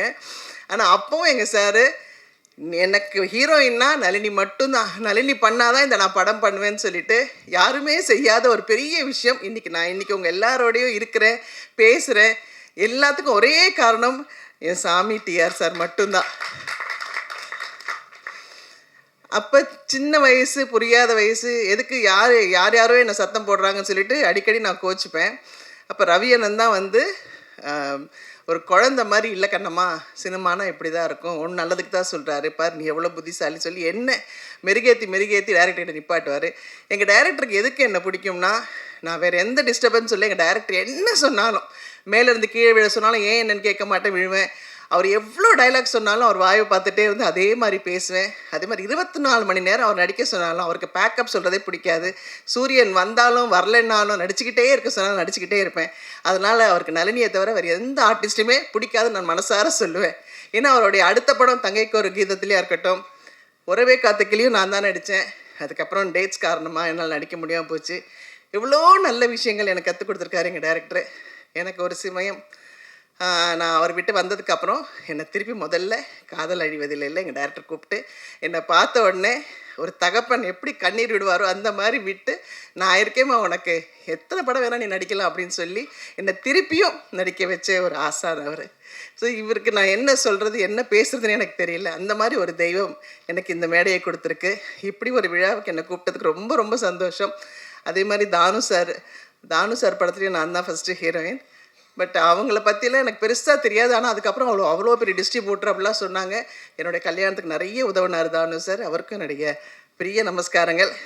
செல்வமணி சார், விக்ரமன் சார், ரொம்ப சந்தோஷம். எவ்வளோ பெரிய ஜாம்பவான்கள் இவங்க இருக்கிற மேடையில் என்னை பேச வச்சதுக்கும் என்னை அழைச்சதுக்கும் ரொம்ப ரொம்ப சந்தோஷம். ஏன்னா ஒரு சாங் நான் வைகை கரை காற்றிய சாங் பண்ணும்போதெல்லாம் பார்த்தீங்கன்னா எங்கள் சார் மியூசிக் ரெக்கார்டிங்கே பண்ணலை. அவர் வாயில் சொல்ல நீங்களை ஆக்ட் பண்ண சொல்லுவார், அவ்வளோதான். ஆனால் நான் அதுக்கப்புறம் வேறு படம் போய் ராம்நாதன் சார் படம் அடுத்த படம் பண்ணும்போது ராம்நாதன் சார் அப்படியே எங்கள் சாருக்கு ஆப்போசிட், பேசவே மாட்டார். அவர் பேசவே மாட்டேன்னு அவர் வாயை பார்த்துக்கிட்டே இருப்பேன். அப்போ ரவி அண்ணன்கிட்ட சொல்லுவேன், என்ன ரவி அண்ணா இவர் ஒன்றுமே பேச மாட்டேங்கிற, நம்ம டேரக்டர் எவ்வளோ பேசுவார், எவ்வளோ மியூசிக் போடுவார், நமக்கு எவ்வளோ எக்ஸ்ப்ரெஷன்ஸ் வரும் அப்படின்வேன். ஸோ அப்படியே ஒரு ஆப்போசிட் தான் ராம்நாதன் சார். ஆனால் எனக்கு எங்கள் டேரக்டர் எப்போ கூப்பிட்டாலும் சந்தோஷமாக நிற்பேன்னா எங்கள் டைரக்டருக்காக தான். ஸோ எங்கே இருந்தாலும் எங்கே சுற்றினாலும் நான் ஏதாவது கோயிலுக்கு போகணுன்னா ஃபஸ்ட்டு என்னுடைய டேப்பில் பார்த்தீங்கன்னா எங்கள் டைரக்டரோட சாங்ஸ் தான் இருக்கும். எங்கள் டைரக்டர் தான் எனக்கு எல்லாமே, சகலமும் எங்கள் டைரக்டர் தான். ஸோ அவர் சகலக்கெல்லாம் வல்லவன் மட்டும் இல்லை, சகல தெய்வமும் அவர்கிட்ட இருக்குது. ஸோ எனக்கு நல்லது கெட்டது எல்லாம் இந்த நேரத்தில் இப்படி நடக்கும், இப்படி பண்ணும் அப்படின்லாம் சொல்லிக்கிட்டே இருப்பார். ஸோ அவ்வளோ சந்தோஷம் இப்படி ஒரு நல்ல நிகழ்ச்சியில் என்னை கூப்பிட்டதுக்கு. Thank you sir, thank you so much sir. இந்த படத்தில் உங்களுக்கு பிடிச்ச ஃபேவரட் சாங் என்ன, அது மட்டும் சொல்லுங்களேன். எனக்கு இந்திரோகத்து சுந்தரி சாங் பிடிக்கும். அதே மாதிரி வைகை கரை காற்றினில்.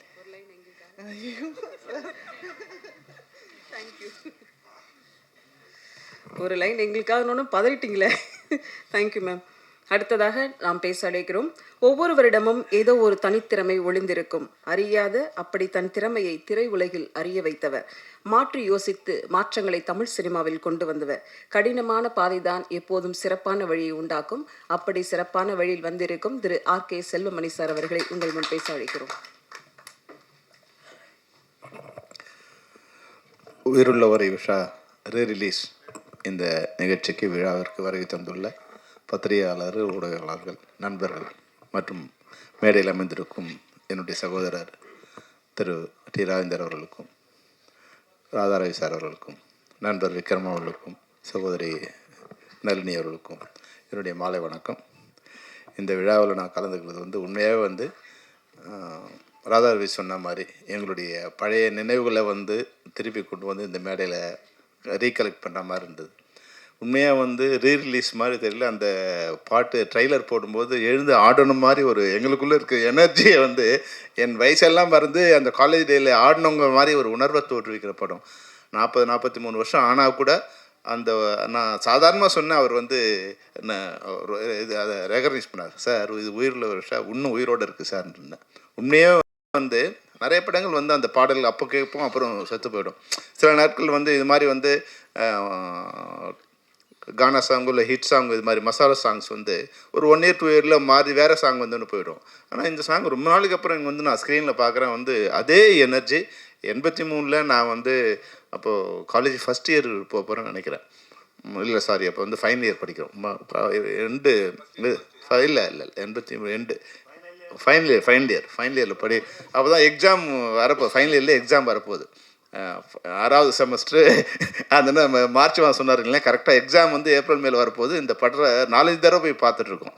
அப்போ என்ன எனர்ஜி இருக்கோ அதே எனர்ஜி இப்போ இந்த பாட்டு பார்க்கும்போது இருக்குது. நிச்சயமாக இது அன்னைக்கு பண்ண சாதனையை விட இப்போ மிகப்பெரிய சாதனை இந்த நிச்சயமாக பண்ணணும். இது மாதிரி படங்கள் இப்போ வரவே இல்லை.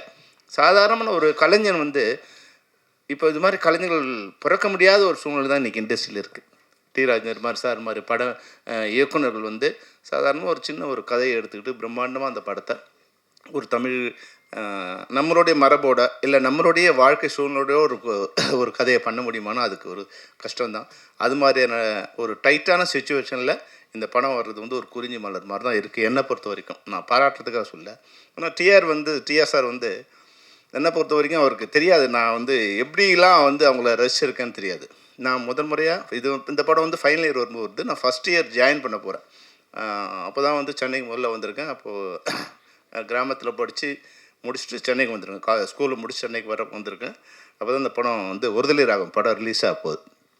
அப்போ அந்த படம் அலங்காரில் ரிலீஸ் ஆகிருக்குன்னு நினைக்கிறேன். நூன் ஷோ ஏதோ இருக்குதுன்னு நினைக்கிறேன் அலங்காரில். அப்போ டிஆர் சார் குமுதமும் இல்லை ஒரு மெயின் மேகசைனில் ஒரு இன்டர்வியூ கொடுத்துருக்காங்க. நான் தான் அந்த படத்தோட டைரக்டரு. ஆனால் நான் அந்த படத்தை நான் பார்க்கல. நான் வெறும் ஃப்ளெக்ஸு தான் வினைல் போர்டை பார்த்தேன். அதில் தான் தெரிஞ்சு நான் பார்த்தேன் நான் டைரக்டர் இல்லைன்னு, வெறும் கதை வசனம் போட்டுருந்தான். நான் சார் அன்னையிலேருந்து இன்றைக்கி வரும் அந்த படத்தை நான் பார்க்கல. என்னை அதை படத்தை பார்க்க அனுமதிக்கலன்னு சொன்னாங்க. அது என்னென்னு எனக்கு தெரியாது. டிஆர் சாருக்கும் எனக்கும் ஒரு பந்தம் என்னென்னா, ஒரு கலைஞன் உருவாக்கின ஒரு கலைஞன் அந்த குழந்தைய தான் பெற்ற குழந்தைய தான் பார்க்க முடியாத மாதிரி ஒருத்தன் பண்ணியிருக்கானுங்களேன்னு சொல்லும்போது அந்த படத்து மேலேயும் எனக்கு ஒரு கோவம் வந்துடுச்சு. இன்றைக்கி வரைக்கும் நான் சார் அந்த படத்தை பார்க்கல. தெரியாமல் டிஆர் சார் தெரியாமல் நான் ஒரு ரசிகன். நான் முதல் முறையாக அவர் பார்க்க போகிறது என்னென்னா, இது மாதிரி தான் இப்போ சொன்னாங்க இல்லையா, வாகினி ஸ்டூடியோவில் ஷூட்டிங் நடந்துட்டுருக்கு. தாயின் சபதம்னு நினைக்கிறேன். ஸ்ரீவித்யா மேடத்தை நாங்கள் நான் மணிவண்ணன் சாரோட அசிஸ்டண்ட்டு. ஸ்ரீவித்யா மேடம் ஒரு 2 hours காலேஜ் போனோம். படம் முடிய போகுது. அவங்ககிட்ட சொன்னோன்னே இப்போ எல்லாம் பயப்படுற மாதிரி அந்த மாதிரி சொன்னாங்க. ஐயோ சார்கிட்டலாம் பேச முடியாதுன்னு. உடனே மணிவண்ணன் சார் சொன்னார், சார் டைரக்டர் போய் பார்த்து ஒரு 2 hours கேட்டு வாப்பான்னார். சரி நானும் போனேன். சாதாரணமாக மற்ற ஷூட்டிங்லாம் போகும்போது வழக்கமாக போவோம். அது மாதிரி நாங்களும் போனால் ஒரு ஷூட்டிங் நடந்துகிட்ருக்கு.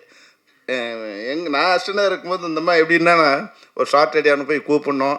கொஞ்சம் நேரம் கழிச்சு வருவாங்க. ரெடியா ஷார்ட் ரெடியாக கேள்ப்பா, ஷார்ட் ரெடியானு வருவாங்க. ஆனால் இங்கே போய் நான் கூப்பிட்றத போகிறேன், ஷார்ட் எடுத்துகிட்டு இருக்காரு. அங்கே முடிச்சதுலேருந்து ஆரம்பிக்கிறோம், அங்கேயே நின்றுட்டுருக்காங்க. ஒருத்தர் யாரோ போய் உட்காந்துட்டாங்க. ஸ்ரீராஜேந்தர் வந்து எவ்வளோ இனிமையானவருங்கிறது அப்புறம். ஆனால் அங்கே சென்னை தமிழில் பேசினார் பாருங்க, மிரட்டு போயிட்டாங்க. ஏன்டா உன் மூஞ்சி அங்கே நிற்க முடியாது அவனால, வேற ஒருத்தர் நிற்க வச்சு உனக்கு லைட்டிங் பண்ணால் உன் மூஞ்சி சிவப்பு, அவன் மூஞ்சி கருப்பு, அவனுக்கு வந்து லைட்டிங் பார்த்தா எப்படி அவனுக்கு படத்தில் வரும், நில்றா நிற்க முடியாது அவனால அப்படின்னு ஒன்று அவன் பயந்துட்டு வந்தான் நிற்கிறான். அப்புறம் இன்னொரு வினோதம் என்னென்னா, நான் ஃபஸ்ட்டு பார்த்தது ட்ராலி வந்து அப்படி போயிட்டுருக்கும்போது ட்ராலியும் ஜூமும் கலந்து போகுது. ஸ்ரீவித்யா மேடம் வந்து நின்றுருக்காங்க. போகும்போது இவர் ரெடி சொல்லிட்டு அப்படியே அவர் ரீ ரெக்கார்டிங் வாயில் வாசிக்கிறாரு. பயங்கரமாக வாசிச்சுட்டு போகும்போது யாரோ ஒருத்தர் சிரிச்சிட்டான். ஐயோ, அடுத்து கட் சொல்லிட்டு கத்தனார் பாருங்க, யாரும் அந்த இதெல்லாம் சொல்ல முடியாத வார்த்தைக்குன்னு. நான் வந்து அங்கே தான் இப்போ தான் போய் கூப்பிடலான்னு போய் நின்று, எவனா முதல்ல வெளியே அனுப்பிடாமன்னாரு. இந்த வேலைக்காரன் மாதிரி தான் அந்த படத்தில் வந்து வேலைக்காரன் மாதிரி ஓரமாக நின்று இருக்கல, அப்படியே ஒதுங்கி பயமாக நின்றுட்டேன்.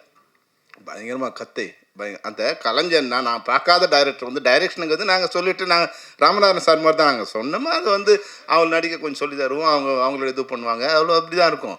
ஆனால் மொத்த சீனையும் மொத்த டயலாக்கையும் அந்த பாட்டையும் பாடி மியூசிக்கையும் வாசித்து, பாட்டையும் பாடி மியூசிக்கையும் வாயில் வாசிச்சுக்கிட்டு ஒருத்தர் பண்ணும்போது உண்மையாக கொஞ்சம் வினோதமாக தான் இருந்தது எனக்கு பார்க்கும்போது.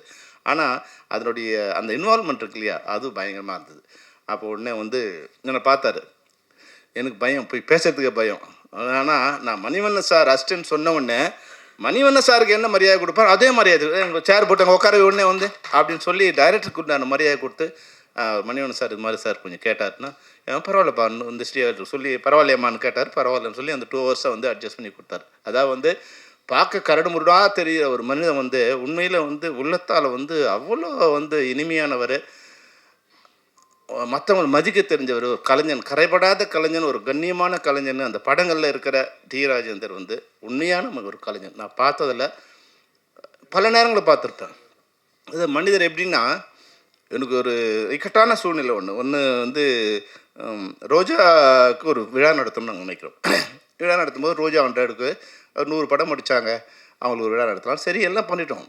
பண்ணி ஃபங்க்ஷன் நடக்கும்போது தான் தெரியுது, இந்த தமிழ் சினிமாவோட இன்னொரு இது தெரியுது. இந்த ஹீரோஸ்லாம் வந்து வெளியே நல்லா பேசுவாங்க, ஆனால் அந்த ஹீரோயினுக்கு ஒரு பிறந்த நாள்னால் ஒரு வாழ்த்து சொல்ல மாட்டாங்க. அவங்களுக்குள்ள ஏதோ ஒரு வந்துடும், தப்பாக நினச்சிப்பாங்கன்னு ஒரு பயம் வருமோ, இல்லை ஹீரோயின் தானே படத்தில் நடித்தா முடிஞ்சிடுச்சுங்கிற மாதிரியோ அப்படிலாம் இல்லாமல் யாருமே அந்த ஃபங்க்ஷனுக்கு வரா மாதிரி தெரியல எனக்கு.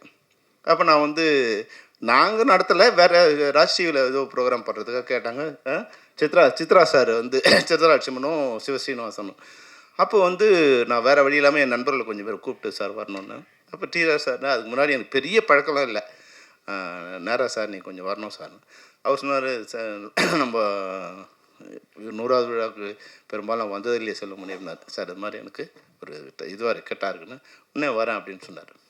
வந்து அதில் சிலம்பரசன் வேறு வந்தார். அப்போ சிலம்பரசன் வரும்போது நான் சிலம்பரசன் சொல்லிட்டு இருந்தேன், இது மாதிரி சாங் பண்ணுறேன்னு சொன்னாங்க. எல்லோரும் ஒத்துட்டு இருந்தாங்க, சாங் பண்ணுறோன்னா சொல்லிட்டு இருந்தேன். ஆனால் அதுக்கு முன்னாடியெல்லாம் அப்படி பைக்கட் பண்ணிட்டாங்க, என்னன்னு தெரியாது எனக்கு. அப்போ சிலம்பரசன் வரும்போது சிலம்பரசனுக்கு அப்போ வந்து காலில் அடிபட்டு இதுவாக இருக்கு, கால் கட்டு போட்டு வந்திருக்காரு. ஆனால் அது அங்கே கேட்டுட்டு அங்கே ரிஹர்சல் பண்ணி ஒரு 2 சாங் அந்த மேடையில் அவர் பண்ணி கொடுத்தாரு, அவர் சிலம்பரசன் எனக்காக. அப்புறம் டிஆர் சார் பேசினார். அப்போ வந்து ரோஜாவுக்கு சின்ன ஒரு 2-3 வழக்கெல்லாம் இருக்குது. சார் ஒரு 15 நிமிஷம் பேசினார், அவ்வளோதான். இந்த இன்னைக்கு வாழ்நாள் முழுக்க வந்து நாங்கள் தைரியத்தோடு இருக்கிறதுக்கு வந்து அன்னைக்கு டிஆர் கொடுத்த அந்த ஊக்கம் இருக்குது இல்லையா, அந்த தைரியம், அதுதான் வந்து அப்படியே வந்து எங்களுக்கு ஒரு மிகப்பெரிய இது கொடுத்தது. அந்த ஃபங்க்ஷனே வந்து வேறு மாதிரி ஒரு ஃபங்க்ஷனாக உருமாறி ஒரு நல்ல ஃபங்க்ஷனாக மாறிச்சு. அதாவது வந்து பாராட்டுறதுல வந்து டிராஜேந்தர் சாருக்கு இணையாக நான் இந்தியாவில் யாரையும் பார்த்ததில்லை. அவ்வளோ மிகச்சிறந்த பாராட்டுகள். ஒருத்தர் பாராட்டுறதுக்கு ஒரு மனசு வேணும், சும்மா வந்து நடிக்கிறதுலாம் இல்லை. அந்த அவங்க பிளான் பண்ணி வர்றதில்லை. இப்போ எங்களால் அவருக்கு ஒன்றும் ஆக போகிறது கிடையாது. அந்த மேடையில் நின்று ஒரு 15 நிமிஷம் அப்படியே காட்டாறு மாதிரி வந்து அந்த சரளமாக பேசிட்டா இருக்கார் வாழ்நாள் முழுக்க. இன்றைக்கி கூட நான் வந்து ரோஜா சொன்னாங்க, அவங்க வந்து இதில் இருக்காங்க, நாங்கள் நீங்கள் மறக்காமல் போயிட்டு வந்துருங்க. நாங்கள் இல்லைம்மா நான் நேற்றே சொல்லிவிட்டு போயிட்டு வரும்போது இப்போ நளினி சொன்னாங்க இல்லையா, என்னுடைய தகப்பன் சாமின்னு. நம்ம படத்தில் 40 வருஷம் முன்னாடி நடித்த ஒரு அம்மா வந்து இன்றைக்கும் அந்த நன்றியோடு இருக்காங்க. படத்தில் நடித்த எல்லா ஹீரோயின்ஸும் அவர் மேலே ஒரு மரியாதையோடு அன்போடு இருக்காங்கன்னா 2 விஷயம். ஒன்று அந்த படத்தில் அவங்களுக்கு வாழ்க்கை உருமாறி இருக்கும். ஒரு சாதாரணமாக நான் நளினிமா வந்து எங்கள் ஊருக்கு நீங்கள் வந்து ஷூட்டிங் வந்திருக்கீங்க, அப்போ ஹீரோயின் ஆகலை, வேறு ஏதோ ப்ரோக்ராம் வந்து தமிழ் ஒரு சாங் ஒன்று பண்ணுறதுக்காக வந்திருக்கு. அப்போ ராணின்னு கூப்பிட்டுருந்தாங்க. அப்போ பார்த்தேன். அன்னைக்கு 43 வருஷம் கழிச்சு கூட நீங்கள் மேடையில் கண்கலங்கி என்னோட தகப்பன் சாமி என்னோட நல்லது கட்டத்தில் இருக்காங்கன்னா, அதை ஒரு டைரக்டருங்கிறது அத்தோடு முடிஞ்சில்லை. அந்த படத்தில் நடித்த எல்லாரோடையும் 40 வருஷம் கழிச்சு அந்த உறவோடும் அந்த நட்போடும் இருக்கிறதுக்கு சாதாரண விஷயம் கிடையாது. அந்த வகையில் தான் டிஆர் இன்றைக்கும் வந்து அந்த உயிரோடு இருக்கார். அவர் உள்ளே வரும்போது கேமராஸ் இன்றைக்கும் வந்து படம் வெற்றி அடையுது தோல்வி அடையுது அதை பற்றி எதுவுமே இல்லை. ஆனால் படம் பார்க்கும்போது இது போல் ஒரு கதை, திரைக்கதை, வசனம், டைரக்ஷனு, இசை, ஒளிப்பதிவு, எடிட்டிங்கு, ஆர்ட் டைரக்ஷனு, சினிமாவில் வந்து 24 கிராஃப்ட்டும் பண்ண ஒரே கலைஞன் வந்து டிஆராக தான் இருப்பான்னு நினைக்கிறேன். உண்மையில் வந்து இது சாதாரண விஷயம் இல்லை. அது எங்கேயோ ஒருத்தருக்கு மிளக்கக்கூடிய விஷயம்தான். யாரோ ஒருத்தருக்கு தான் நடக்கும். அது டிஆர் சாருக்கு நடந்திருக்கு. இந்த படம் நிச்சயமாக தமிழ் சினிமாவில் மிகப்பெரிய ஒரு வெற்றி அடையும்.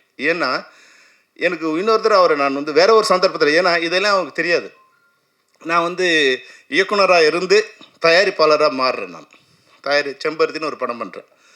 அப்போ அது இந்த இண்டஸ்ட்ரி எப்படி இருக்குன்னா, ஒருத்தர் மாட்டினானா அவனை வந்து காலி பண்ணிட்டான். நான் ஒரு படம், அந்த படத்தை வந்து சிட்டி என்எஸ்சி டிடி ஐடி பாலகிருஷ்ணங்கிறவருக்கு ஒரு 40 லட்சம் ரூபாய்க்கு வந்து டிஸ்ட்ரிபியூஷன் கொடுத்துருக்கேன். எம்ஜி போட்டு டிஸ்ட்ரிபியூஷன் கொடுத்துருக்கேன். அது டிஸ்ட்ரிபியூஷனாக மாற்றணுங்கிறாங்க. முட்டிட்டு படம் கலெக்ட் ஆகலை, எனக்கு வந்து நீங்கள் ரிட்டர்ன் கொடுக்கணும். 40 லட்சத்தில் 4 லட்சம் கமிஷன் இது பப்ளிசிட்டி எடுத்துக்கிட்டு 36 லட்சம் எனக்கு கொடுத்துருக்காரு. 6 லட்ச ரூபா நீங்கள் ரிட்டர்ன் பண்ணணுங்கிறாங்க. நான் அடுத்த படம் பண்ணும்போது எனக்கு வந்து ஒரு ரெட்டு மாதிரி செக்கு வச்சுருக்காங்க. அப்போ சிந்தாமணி முருகன் சார் வந்து பிரசிடெண்ட்டாக இருக்கார். உண்மையிலே எனக்கு அவர் நல்லதான் பண்ணார். அப்போ அவங்களுக்கு இதுக்கு வர சொன்னேன். அப்போ சார் அங்கே இருக்கார். சார் வந்து சாதாரண வேறு இதுக்கு வந்தார். என்ன பிரச்சனைன்னாரு. சார் இது மாதிரி பிரச்சனை இருக்குன்னு உடனே ஒரே வார்த்தை சொன்னார், ஒரு கலைஞனை ஏமாத்தாதான் நீ உடுப்பட மாட்டான்னார். பாலகிருஷ்ணன் உட்காந்துருக்காரு, ஒரு மாதிரி ஞாபகம் இருக்கா இல்லையான்னு தெரியாது. அவர் சொன்னார், எங்கள் வீட்டு வேலனும் செம்பருத்தியும் ஒரே நாள் ரிலீஸ் ஆச்சு. என் படம் ஒரு தேட்டரில் வந்து 2லேருந்து 2.5 வரைக்கும் கலெக்ட் ஆச்சு. அது செம்பருத்தி வந்து 5 ரூபா கம்மியாக கலெக்டாக இருக்கும், இல்லை 10 ரூபா அதிகமாக கலெக்டாக இருக்கும். அந்த இடத்த பொறுத்து மாதம் இருக்கிற இடத்துல செம்பருத்தி அதிகமாக இருக்கும், லேடிஸ் இருக்கிற இடத்துல செம்பருத்தி கலெக்டாக இருக்கும். எனக்கு வந்து சென்னையும் டிடியும் செங்கல்பட்டும் 2.25 கோடி ரூபா கலெக்ட் ஆகிருக்கு. அது செம்பருத்தி வந்து 1-2 கோடி கலெக்ட் பண்ணிருக்கணும், 2.5 கோடி கலெக்ட் பண்ணியிருக்கோம். ஆனால் அவங்க கொடுத்தது 30 ரூபா தான் கலெக்ட் பண்ணியிருக்குன்னு கொடுத்தாங்க. அப்போ சொன்னார், நீ இந்த பையனை ஏமாத்தினு நான் வாழ்க்கையில் உருப்பட மாட்டேன்னாரு. அந்த சாபம் அப்படியே வந்து முடிஞ்சு அந்த ஒரு 1 year 2 நான் சொன்னேன், சார் என்னை இதுலேருந்து ரிலீவ் பண்ணிடுங்க, இவருக்கு நான் கொடுக்கணுமா இப்போயே கொடுத்து முடிச்சிருங்க, ஏன்னா இந்த ஆள் மூஞ்சில் நான் இனிமேல் முடிக்க விரும்பல சார்னு. சிந்தான முடிச்சு நானும் அவனுக்கு ஹெல்ப் பண்ணார். அப்படிலாம் இல்லை, ரிட்டர்ன்லாம் கொடுக்க வேண்டியதில்லை, இந்த படம் வரவு இல்லை செலவு இல்லைன்னு படத்தை முடிச்சு என்னை அதிலேருந்து ரிலீவ் பண்ணார். ஆனால் டிஆர் சார் சொன்ன வார்த்தை அது தப்பாக சொல்ல விரும்பல. ஒரு 2 years கழிச்சு அவர் வந்து வேறு ஏதோ விபத்துலேயும் உடம்பு சரியிலையும் இறந்து போயிட்டார். அப்போது அந்த கலைஞனுங்கிறவங்க வந்து எனக்கு வந்து அதுக்கு முன்னாடி அவர் எனக்கு பழக்கம் இல்லை, எந்த இதுவும் இல்லை. ஆனால் ஒரு நியாயம் தெரிஞ்சால் அந்த நியாயத்துக்கு அன்றைக்கி வந்து ஐடி பாலகிருஷ்ணன் வந்து மிகப்பெரிய டிஸ்ட்ரிபியூட்டர். அவர் தான் வந்து புலன் விசாரணை என்எஸ்சியோட இன்றைக்கி எப்படி வந்து ரெட் ஜெயிண்ட்டு அது மாதிரி இருக்கோ அது மாதிரி அன்றைக்கி வந்து என்எஸ்சியோட மிகப்பெரிய டிஸ்ட்ரிபியூட்டர் வந்து ஐடி பாலகிருஷ்ணன் இருந்துட்டுருந்தாங்க. அவர் என் படம் ரிலீஸ் பண்ணல அதெல்லாம் வேறு விஷயம். இது நியாயம், இந்த பையன் இது மாதிரி. அப்போது நியாயத்தை பேசுகிறோம். அதனால தான் 45 வருஷம் 50 வருஷம் ஆனாலும் இன்றைக்கும் வந்து டிஆர் சாருக்கு வந்து இந்த இண்டஸ்ட்ரியில் மிகப்பெரிய ஒரு வேல்யூ இருக்குன்னா அதுதான் காரணமாக நான் நினைக்கிறேன். ஒரு நல்ல கலைஞன், ஒரு நல்ல மனிதன். அந்த மனிதனோட படம் வந்து இன்றைக்கி வந்து ரிலீஸ் ஆகிருக்கு. இது நான் சொல்லி அந்த படம் வந்து இது பண்ண வேண்டிய அவசியம் இல்லை. ஏன்னா அந்த படத்தை ஆட்டோமேட்டிக்காக படம் பார்த்த உடனே எழுந்து ஆட தோன்ற அளவுக்கு அந்த படம் வந்து அது சக்தியோடு இருக்குது. இந்த படம் மிகப்பெரிய வெற்றி அடையும். இந்த மேடையில் என்னை கூப்பிட்டு அதை வந்து பேச சொன்னது எப்படி என்னை கூப்பிட்டாரு எனக்கு தெரியாது. ஏன்னா அவர் எந்த வகையில் என்னை அழிச்சான்னு தெரியாது. ஆனால் எனக்கு ஒரு சந்தர்ப்பம் ராதாரவி சார் இருக்கிற மேடையில், விக்ரம் சார் இருக்கிற மேடையில் நானும் வந்து நின்று ஒரு கெஸ்ட்டாக இருந்தேன். ஆனால் ராதாரவி சொன்ன மாதிரி ராதாரவி சார் என்னை அசிஸ்டன்ட் டைரக்டராக இருக்கும்போது ஒரு மனிதனாக ட்ரீட் பண்ணவர். அவர் சொன்னார் இல்லையா, ஒரு படம் ஆரம்பித்து 2 நாள் ஷூட்டிங் முடிச்சிட்டோம். நான் செம்பருத்தியோட ப்ரொடியூசர், நான் செம்பருத்தி ஷூட்டிங் முடித்து வைஜாக் போயிட்டோம். வைஜாக் போன பிறகு வந்து இங்கே சாருக்கு வந்து உடம்பு சரியில்லை அப்படின்னு நான் சொன்னேன், மாற்றிக்கலாம், ஏன்னா 2 நாள் தான் நடிச்சிருக்காரு, மாற்றிக்கலாம், வேறு யாரும் மாற்றிக்கலாம்னா நோ அவர் 30 நாளில் வந்துடுவார். 30 நாளில் 3 மாதம் ஆனாலும் அவர் வந்த பிறகு தான் ஷூட்டிங் பண்ணணும். அப்புறம் அவர் வந்து உடம்புலாம் சரியாகி மறுபடியும் வந்த பிறகு தான் வந்து போய் மறுபடியும் அவருக்காக வந்து வைஜாக் அவுட்டோர் போயிட்டு அந்த படத்தை முடித்தோம். ஏன்னா அவர் நான் சாதாரணமாக ஒரு அசிஸ்டன்ட் டைரக்டராக இருக்கும்போது அதுதான் நான் சொல்கிறது. நிறைய பேருக்கு என்னென்னா, நீ வெற்றி வரும்போது ஒருத்தருக்கு சலாம் போடாத. நீ அவனை மனிதனாக இருக்கும்போதே, சாதாரணமாக இருக்கும்போதே நீ வந்து அவனுக்கு ட்ரீட்மெண்ட் அவன் மாதிரி கொடுத்தினா அவன் எந்த காலகட்டத்தில் மறக்க மாட்டான். நான் இன்றைக்கி 40 வருஷம் ஆச்சு நான் இண்டஸ்ட்ரியில் வந்து.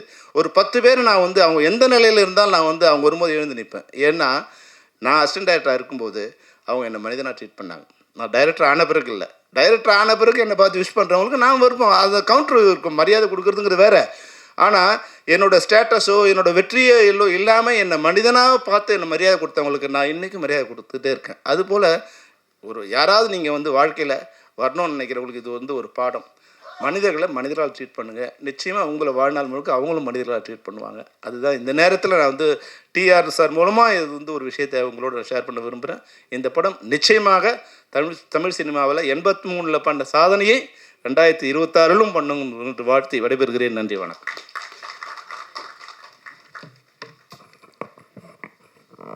தேங்க்யூ சார், உங்களுடைய வாழ்த்திற்கும் வருகைக்கும். அடுத்ததாக நாம் பேச அழைப்பது, எந்த ஒரு கலைஞனையும் உலக அளவில் உயர்த்துவது அவனது படைப்புகள். கற்பனையின் கதை, கருத்தை விதைக்கும் கலை, இசையோடு இசைந்து சப்தங்களால், புதிய சப்தங்களால் மக்கள் மனங்களை பரவசப்படுத்திய பாடல் பயணம். எதை தொட்டாலும் வெற்றியடைந்து சாதனைக்கும் வார்த்தெடுத்த வரலாற்றுக்கும் நேற்றும் இன்றும் நாளையும் ஒலிக்கும் ஒரு பெயர் டிஆர். விரைவில் வரப்போகிறது இவரின் உயிருள்ளவரை உஷா.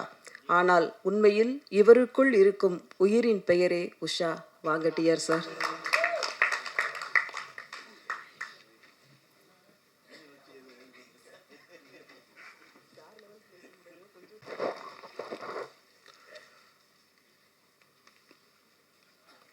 வணக்கம். நான் அதிகமாக என்ன பேசுகிறதுன்னு என்னைக்கு யோசித்ததே இல்லை. மேடைக்கு பக்கத்தில் வந்தால் பேச்சு வரும்.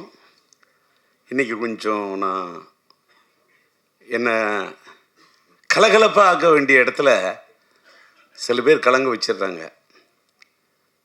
இன்றைக்கி உண்மையிலே என்னை கலங்க வைத்த என் திரையுலகத்தின் என்னுடைய சக நண்பர்கள், சக தோழர்கள், என்னோட படத்தில் பணியாற்றின, படத்தில் தான் வில்லன், நிஜ வாழ்க்கையில் என்னோட நண்பன், என்னோட தோழன் ராதாரவி.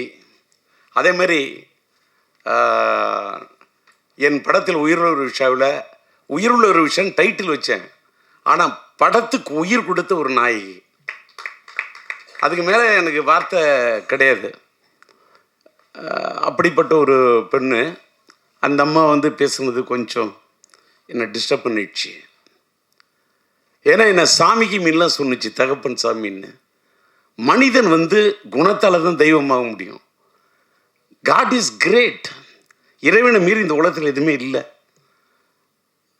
அந்த என்னால் இறைவனுடைய இடத்துக்கெல்லாம் போக முடியுமாங்கிறது அந்த இடத்துல தான் நான் ஃபீல் பண்ணேன். அதனால் நல்லி வந்ததில் ரொம்ப சந்தோஷம். அதேமாரி நான் விக்ரமன் கூப்பிட்றேன்னு சொல்லிட்டு இந்த மேடையில் வந்து என்னுடைய பிஆர்ஓவா ஒரு உயிர்லோரிஷ படத்தின் ஒரிஜினல் பிஆர்ஓ என்னுடைய என்னால் உருவாக்கப்பட்ட என் அன்பு தம்பி விபி மணிக்கு கூட நான் ஒரு பொண்ணோட போத்தணும்னு நினைக்கக்கூடிய அளவுக்கு ஒரு அற்புதமான ஒரு கரெக்டர். என்னடா ஒரு பிஆர்ஓக்கு அப்படின்னா, அதாவது பிஆர்ஓ தான் என் மெயின். ஒரு பூவோட வாசத்தை வெளியில் போய் சொல்கிறது தென்றல். அது மாதிரி ஒரு இயக்குனரை பற்றி, ஒரு தயாரிப்பாளரை பற்றி, ஒரு கலைஞனை பற்றி வெளியில் போய் எடுத்து சொல்கிறதே ஒரு பிஆர்ஓ தாங்க. ப்ரொடியூசர் எப்படி ஒரு முக்கியமோ, ப்ரொடியூசர் PRODUCERனு ப்ரொடியூசர் போடுற மாதிரி அந்த ப்ரொடியூசருக்கு முன்னாடி இருக்கிறதே பிஆர்ஓ தான்.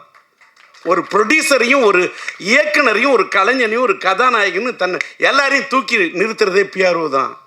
அந்த பிஆர்ஓ என்னோட பிஆர்ஓ விபி மணியோட அசிஸ்டண்ட்டுங்கிறதுக்காக தான் கோவிந்தராஜ் என்ற ஒரு பையன் வந்து என்னோட பணியாற்றுற பையன், அவனை கூப்பிட்டுருந்தேன்.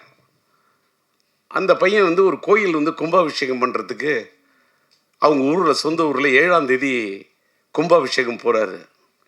நான் இந்த மாதிரி கும்பாபிஷேகத்துக்கு போகிற இந்த நேரத்தில் என்ன பண்ணுறது, நான் இதே வேறு விஷயத்துக்கு வெளியூர் போகிறேன்னு ஒரு ஆள் சொல்லியிருந்தா இல்லை கோவப்படுற பழைய டி ராஜேந்தர்னு சிரிக்கிற அந்த ராஜேந்தர்லாம் எங்கேயோ போயிட்டான். அவன்லாம் அமெரிக்கா போய் அவனை இவர் செல்லமணி சொல்கிறாரு, ராதாரவி சொல்கிறாரு. அந்த ராஜேந்தர்லாம் இனிமேல் பார்க்க முடியாது. நான் வருத்தப்படுவேன், ஆதங்கப்படுவேன். ஆனால் நான் வருத்தப்படலை, ஆதங்கப்படலை. ஒரு கும்பாபிஷேகத்துக்காக, ஒரு கோயிலோட விஷயத்துக்காக போகக்குள்ள அந்த நான் இறைவனை நினைத்தவன் போகிறான். நான் சாதாரண மனிதன், போயிட்டு வரட்டும் அப்படின்னு நினச்சிட்டேன். ஆனால் எனக்கு இந்த ஃபங்க்ஷன் நடத்துறதுக்கு யாரை கூப்பிடுறது அப்படின்னு சொல்லிட்டு அவரோட உதவியாளர் சொன்னேன். அப்போ நான் சொன்னேன், நீ உன்னோட உதவியாளர் நீ நினைக்கிற, என்னுடைய பிஆர்ஓ விபி மணியோட உதவியாளர் இருந்தால் ஒன்றை நான் கூப்பிட்டேன். நீ உன்னோட உதவியாளர் உதயன்னு ஒரு பையனை அனுப்புறன்ற. பழைய ராஜேந்திரா இருந்தா வேற மாதிரி இருக்கும். ஆனால் நீ இப்போ சொல்கிற வேணாம், என்னை விட்டுரு. நான் எனக்கு தெரிஞ்ச அத்தனை பிஆர்ஓ இருக்காங்க. பிஆர்ஓ யூனியனில் இருக்கக்கூடிய அத்தனை பேருக்கும் என்னுடைய நன்றி. எல்லாரோடையும் எனக்கு ஒரு கார்டியல் ரிலேஷன்ஷிப் உண்டு. அப்படி இருக்குள்ள என்னோட மனசில் பெரிய இடத்தை பிடிச்ச ஃபிலிம் நியூஸ் ஆனந்தன் ஒரு மறைஞ்சிட்டாரு. அவருடைய சாதனையை யாராலையுமே செய்ய முடியாது சார். இந்த மேடையில் ஏன் இதை பதிவு பண்ணுறேன்னா, இன்னைக்கு ஒரு உயிருள்ள விஷயம்னு ஒரு படம் 1983 மார்ச் 4. நான் டேட் வரைக்கும் சொல்கிறேன். ஏன்னு கேட்டாக்கா, இதை சொல்லி அப்படியே டைவர்ட் ஆகிடும். நான் எம்ஏ ஹிஸ்ட்ரி ஸ்டூடெண்ட்டு, ஒரு gold medal student, BA gold medal. நான் எல்லாரும் என்னென்னமோ சொல்கிறாங்க. ராதாரவியை கேளுங்க, என்னைக்காவது டயலாக் பேப்பரை எடுத்து டயலாக்கை படித்து நான் பார்த்து டயலாக் சொன்னு சொல்லுங்க. இல்லை என்னுடைய படத்தில் உயிருள்ள நாயகி தங்கைக்கு ஒரு கீதம் படத்தினுடைய கீதம், காதல் எழுவதில்லை படத்தில் என்னுடைய கதாநாயகியின் தாயாக, என் கதாநாயகியுடைய தாயா நடிக்க வைக்கிறதுக்கு 1/2 மணி நேரம் அழுதுருக்கையா. நம்ப முடியுமா? என் நாயகி, என் கதாநாயகி, என் உயிருள்ள உறவு படத்துக்கு உயிர் கொடுத்த நாயகி. ஆனா என் படத்தில் என் வாழ்க்கை ஆனது வசந்தம். அதனால் தான் வாழ்த்த வந்திருக்கிறது ஒரு புது வசந்தம். விக்ரமன் வந்திருக்காரு. சொல்லு, இன்னைக்கு கொடிகட்டி மாடியில் இருக்கக்கூடிய மார்க்கெட்டில் இருக்கக்கூடிய இயக்குநர்களை அடைச்சு என்ன பாராட்டுன்னு அந்த பாராட்டை எதிர்பார்க்கிறோம் டி ராஜேந்தர் இல்லையா? என்னுடைய இது குழந்தை பாடும் தாலாட்ட சீராட்டி பாராட்டி தாளாட்டக்கூடிய ஒரு விக்ரமனையும் பார்க்குறேன், ஒரு செல்வமணியை பார்க்குறேன், என்னுடைய கலைப்புலி தானுவை பார்த்தேன். அவங்கெல்லாம் வெளியிலேருந்து வந்தவங்க. ராதாரவி என் உள்ளத்திலிருந்து வந்த நண்பன். நளினி என் படத்திலிருந்து உருவான ஒரு நாயகி, நளின நாயகி, நடன தேவகி, நாட்டிய பைரவி. சும்மாலாம் ஒரு ஆர்டிஸ்டெல்லாம் நான் நீ நல்லா நடிக்கிற, நீ பிரமாதமாக வந்துடுவ. நோ, படம் பாருங்க. 83 ரிலீஸ் ஆன படம். எல்லாரும் படத்தில், அந்த படத்தில் ஒரு தலை ராகத்தில் ராஜேந்தர் அது பண்ணாரு இது பண்ணாரு. விக்ரமன் என்னோட ரசிகர் சார், எனக்கு தெரியும். அவரை மாதிரி ஒரு அற்புதமான ஒரு கலைஞனா அவர் எனக்கு ரசிகன், ஆனால் நான் அவருக்கு ரசிகன். செல்லுமணி என் படத்தை பார்த்த ரசிகன், ஆனால் நான் செல்லுமணிக்கு ரசிகன். நான் இன்னைக்கு என்னோட பையனோட விண்ணை தாண்டி வருவாய படத்தை பார்த்துட்டு இப்படி ஒரு காதல் கதையை நான் எடுக்கலையே, கௌதம் மேனன் இப்படி ஒரு படம் பண்ணியிருக்காருன்னு சொல்லிட்டு அப்படியே எனக்குள்ள ஒரு பெரிய தாக்கத்தை ஏற்படுத்தின மாதிரி என் மனசில் ஒரு பெரிய தாக்கத்தை எடுத்த இன்னொரு லவ் ஸ்டோரி செம்பருத்தியா. எனக்கு அன்னைக்கே செல்லுமணி பிடிக்கும். கேப்டன் எனக்கு விஜயகாந்த் சாரை ரொம்ப பிடிக்கும். அது செல்லுமணி போல உள்ளவங்கள நாங்கள் 2 பேரும் பெரிய நண்பர். நான் இங்கே கலைப்புலி தானி சொல்கிறார, அதை நம்ம விஜயகாந்த் சாருக்கு நான் மியூசிக் பண்ணுறேன்னு பாடல்கள் எழுதி இசையமைக்குன்னு சொன்னேன். அந்த படத்துக்கு நான் இசையமைச்சதுக்கு காரணம் தானு கிடையாதியா, படத்தின் தயாரிப்பாளர் தானு. ஆனால் விஜயகாந்த் சொல்கிறாரு, எனக்கு ராஜேந்தர் வேணும், எனக்கு ராஜேந்திரோட பாட்டு வேணும், ராஜேந்தருடைய அந்த மியூசிக் எனக்கு வேணும், நான் அதில் ஆடணும், நான் பாடணும் அப்படின்னு என்னை நேசித்த ஒரு கலைஞன், ஒரு கேப்டன். நாங்கள் 2 பேரும் நண்பன். எப்பயுமே ரொம்ப நட்பு இருக்கக்கூடாது. அது கண்ணடி பட்டுற மாதிரி கல்லடி முள்ளடியில் கூட தப்பு இல்லாம், கண்ணடியில் பார்த்தோம்னா எங்கள் 2 பேருக்கு அப்படி ஒரு நட்பு இருந்தது. அது ராதாரவிக்கு தெரியும். விஜயகாந்துக்காக வச்சக்கூறி தப்பாது, இந்த புலி தோக்காது அப்படின்னு இந்த பாட்டு வரியை பாடுறேன். தானுக்கு சந்தோஷம். அதை விட விஜயகாந்த் என்னை கட்டி பிடிச்சி தூக்கிட்டாரு. யாரா ஒரு கலைஞன் நடிகன்லாம் என்பதை விட ரசிகனாக இருக்கிறவன் தான் ஜெய். இன்னைக்கு நான் டி ராஜேந்திரன் ஒரு பெரிய கலைஞன்லாம் சொல்கிறாங்க. நான் பெரிய கலைஞன் என்பதை விட நான் ரசிகங்க, நான் அற்புதமான ரசிகன். ராதாரவியை பிடிக்கிறத விட நான் மறைந்து விட்ட நடிகவேல் எம்ஆர் ராதாவுடைய பெரிய ரசிகன். நான் பேசும்போதே, அதாவது காதல் சுகுமாரை கேட்டு பாருங்க, இல்லை சிங்கிள் பசங்கள் என்னோட பணியாற்றின ராவணனை கேட்டு பாருங்க, இல்லை நளினியை கேட்டு பாருங்க. அவர் ராதாரவி சொல்றாரு, அவர் பேசுனா பாதி பேச்சு வெட்டி பேச்சுன்னு. நான் அவர் பேசு வெட்டி பேச்சு, என் பேச்சு வெட்டு ஒன்று துண்டு பேச்சு. டி ராஜேந்திர வெட்டி பேச்சு இருக்காது, வெட்டி பேசுற பேச்சு இருக்கும். யாராவது பேசுன கட்டக்கு கட்டக்கு கட்டக்கு கட்டக்கு மட்டக்குன்னு எழுதி வச்சு படிக்கிறதும் பழக்கமே இல்லை. அப்படி பேசக்கூடிய எனக்கு இந்த படம், நான் உயிரிழு ரிஷா படத்தை ரீரிலீஸ் பண்ணோன்னு இன்னைக்கு இருக்கக்கூடியவர்கள் எல்லாம், இருக்கக்கூடிய டைரக்டர்ஸ் எல்லாம் கூப்பிட்டு எனக்கு அந்த மார்க்கெட் என்னக்கெல்லாம் இனிமேல்களும் வெளிச்சம் போட்டு, அவங்க வெளிச்சம் போட்டு இவங்க வெளிச்சம் போட்டு எனக்கு பேரு புகழ் பூமாலை பாமாலை இதெல்லாம் நான் விரும்புகிற இடத்துல இல்லை. அதெல்லாம் நான் தாண்டிட்டேன். நான் எல்லா ஸ்டேஜையும் பார்த்துட்டேன். அதை நான் செல்லுமணியை வச்சுட்டே சொல்லக்கூடாது. செல்லுமணி சொல்ற 15 நிமிஷம் தான் ரோஜாவுக்கா பேசுறேன்னு. வேற எதுக்காக போய் ரோஜாவுக்கா பேசுனேன்? என்னுடைய சொன்னால் தான் கதாபாத்திரத்துக்கு உயிர் கொடுத்த ஒரு நாயகி, உயிரை குடிச்ச நினைச்ச பொண்ணு சார். இன்னைக்கு சொல்ற உயிரில் ஒரு விஷயத்துக்கு என் படத்துக்கு உயிரை கொடுத்து நடிச்சது சார். நான் எடுத்த க்ளோஸ்அப்பு, நான் ஒன்று சொன்னால் யாரும் நம்ப முடியாது. இவ்வளோ பெரிய நாயகி எப்படி இந்தியா தமிழ்நாடே என்ன இந்த பொண்ணை கதாநாயகி படம் எடுத்தையா? இந்த படத்துடைய ஒரிஜினலாக ஃபினான்சியர் யாருன்னு கேட்டால் ஃபிலிம்கோ வழங்கும் காதர் சாரும் சாதிக்கும் அமைதியும் நான் வாழ்க்கையில் மறக்கவே முடியாது. அவங்க தான் இந்த படத்துக்கு ஃபினான்ஸ் பண்ணாங்க. அவங்க படத்தை நான் கதாநாயகியோட க்ளோஸ்அப் இது படத்தை எடுத்துட்டு படத்தை போட்டு காட்டுறேன். அதாவது டெஸ்ட் எடுத்திருக்கேன். படத்தை பார்த்துட்டு அவங்க ஃப்ரேமில் ஜெமினி லேபில் பார்க்குறாங்க, இந்த பொண்ணு கதாநாயகியாக சரியாக வராதுன்றாங்க. ஏன் வராதுன்னு கேட்டேன். நான் நல்லி வச்சுட்டு சொல்லக்கூடாது, சொன்னால் கூட அந்த பொண்ணோட மனசு புண்பற்றக்கூடாது. ஆனாலும் இதை நான் பதிவு பண்ணணும். ஏன் பதிவு பண்ணுறேன்னு இந்த உலகத்தில் எல்லாருமே கற்றுக்கணும். ரொம்ப மூஞ்சி நீட்டாக இருக்கு, இது சினிமாவுக்கு சரியாக வேற ஒரு வார்த்தை சொன்னாங்க, அதையும் கூட சொல்லக்கூடாது. நான் சொல்கிறேன், குதிரை மூஞ்சின்னா என்னையா குதிரை மூஞ்சி? ஃபினான்சியர்கிட்ட பேசுகிற ஒருத்தன், என்ன குதிரை மூஞ்சி?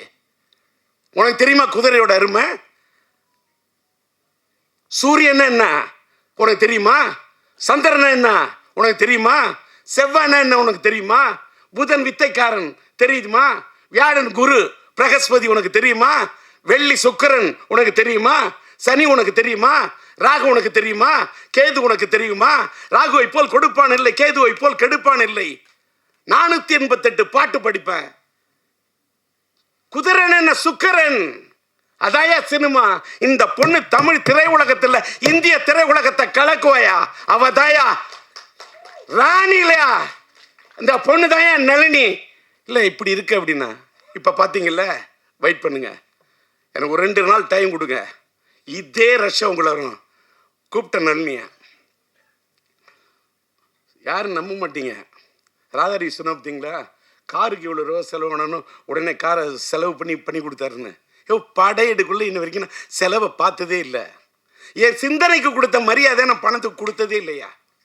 இந்த உலகத்தை கடவுளே நேரில் நின்னாலும் பணம் எனக்கு டோன்ட் கேர் செகண்ட். நான் பணத்துக்காக வாழ்ந்ததே இல்லை, இப்பவும் வாழல. இப்போ கூட உயிர் வருஷம் எடுத்துட்டு நான் வந்து அப்படியே இதில் சம்பாதிச்சு அதுக்கெல்லாம் இல்லையா. போன 2 நாள் எதுக்கு சொல்ல வரேன்னா, காருக்கு செலவு பண்ணுனார என் கதாநாயகி நான் செலவு பண்ண எப்படின்னு சொல்கிறேன். நான் தானே தயாரிப்பாளர் தஞ்சை சினியாட்ஸு. சொன்னால் யாரும் நம்ப மாட்டீங்க. 4000 அடி ஃபிலிம் வாங்கினேன் அந்த காலத்தில். 4000 அடி ஃபிலிமையும் இந்த பொண்ணை கூப்பிட்டேன். நீட்டு ஃபேஸுன்னு தானே சொன்னான். இதை நீட்டு ஃபேஸாக எப்படி ஆக்கணும்னு எனக்கு தெரியும். இந்த முகத்தை, இந்த மலர்ந்த முகத்தை எப்படி மலராக்கணும்னு எனக்கு தெரியும்.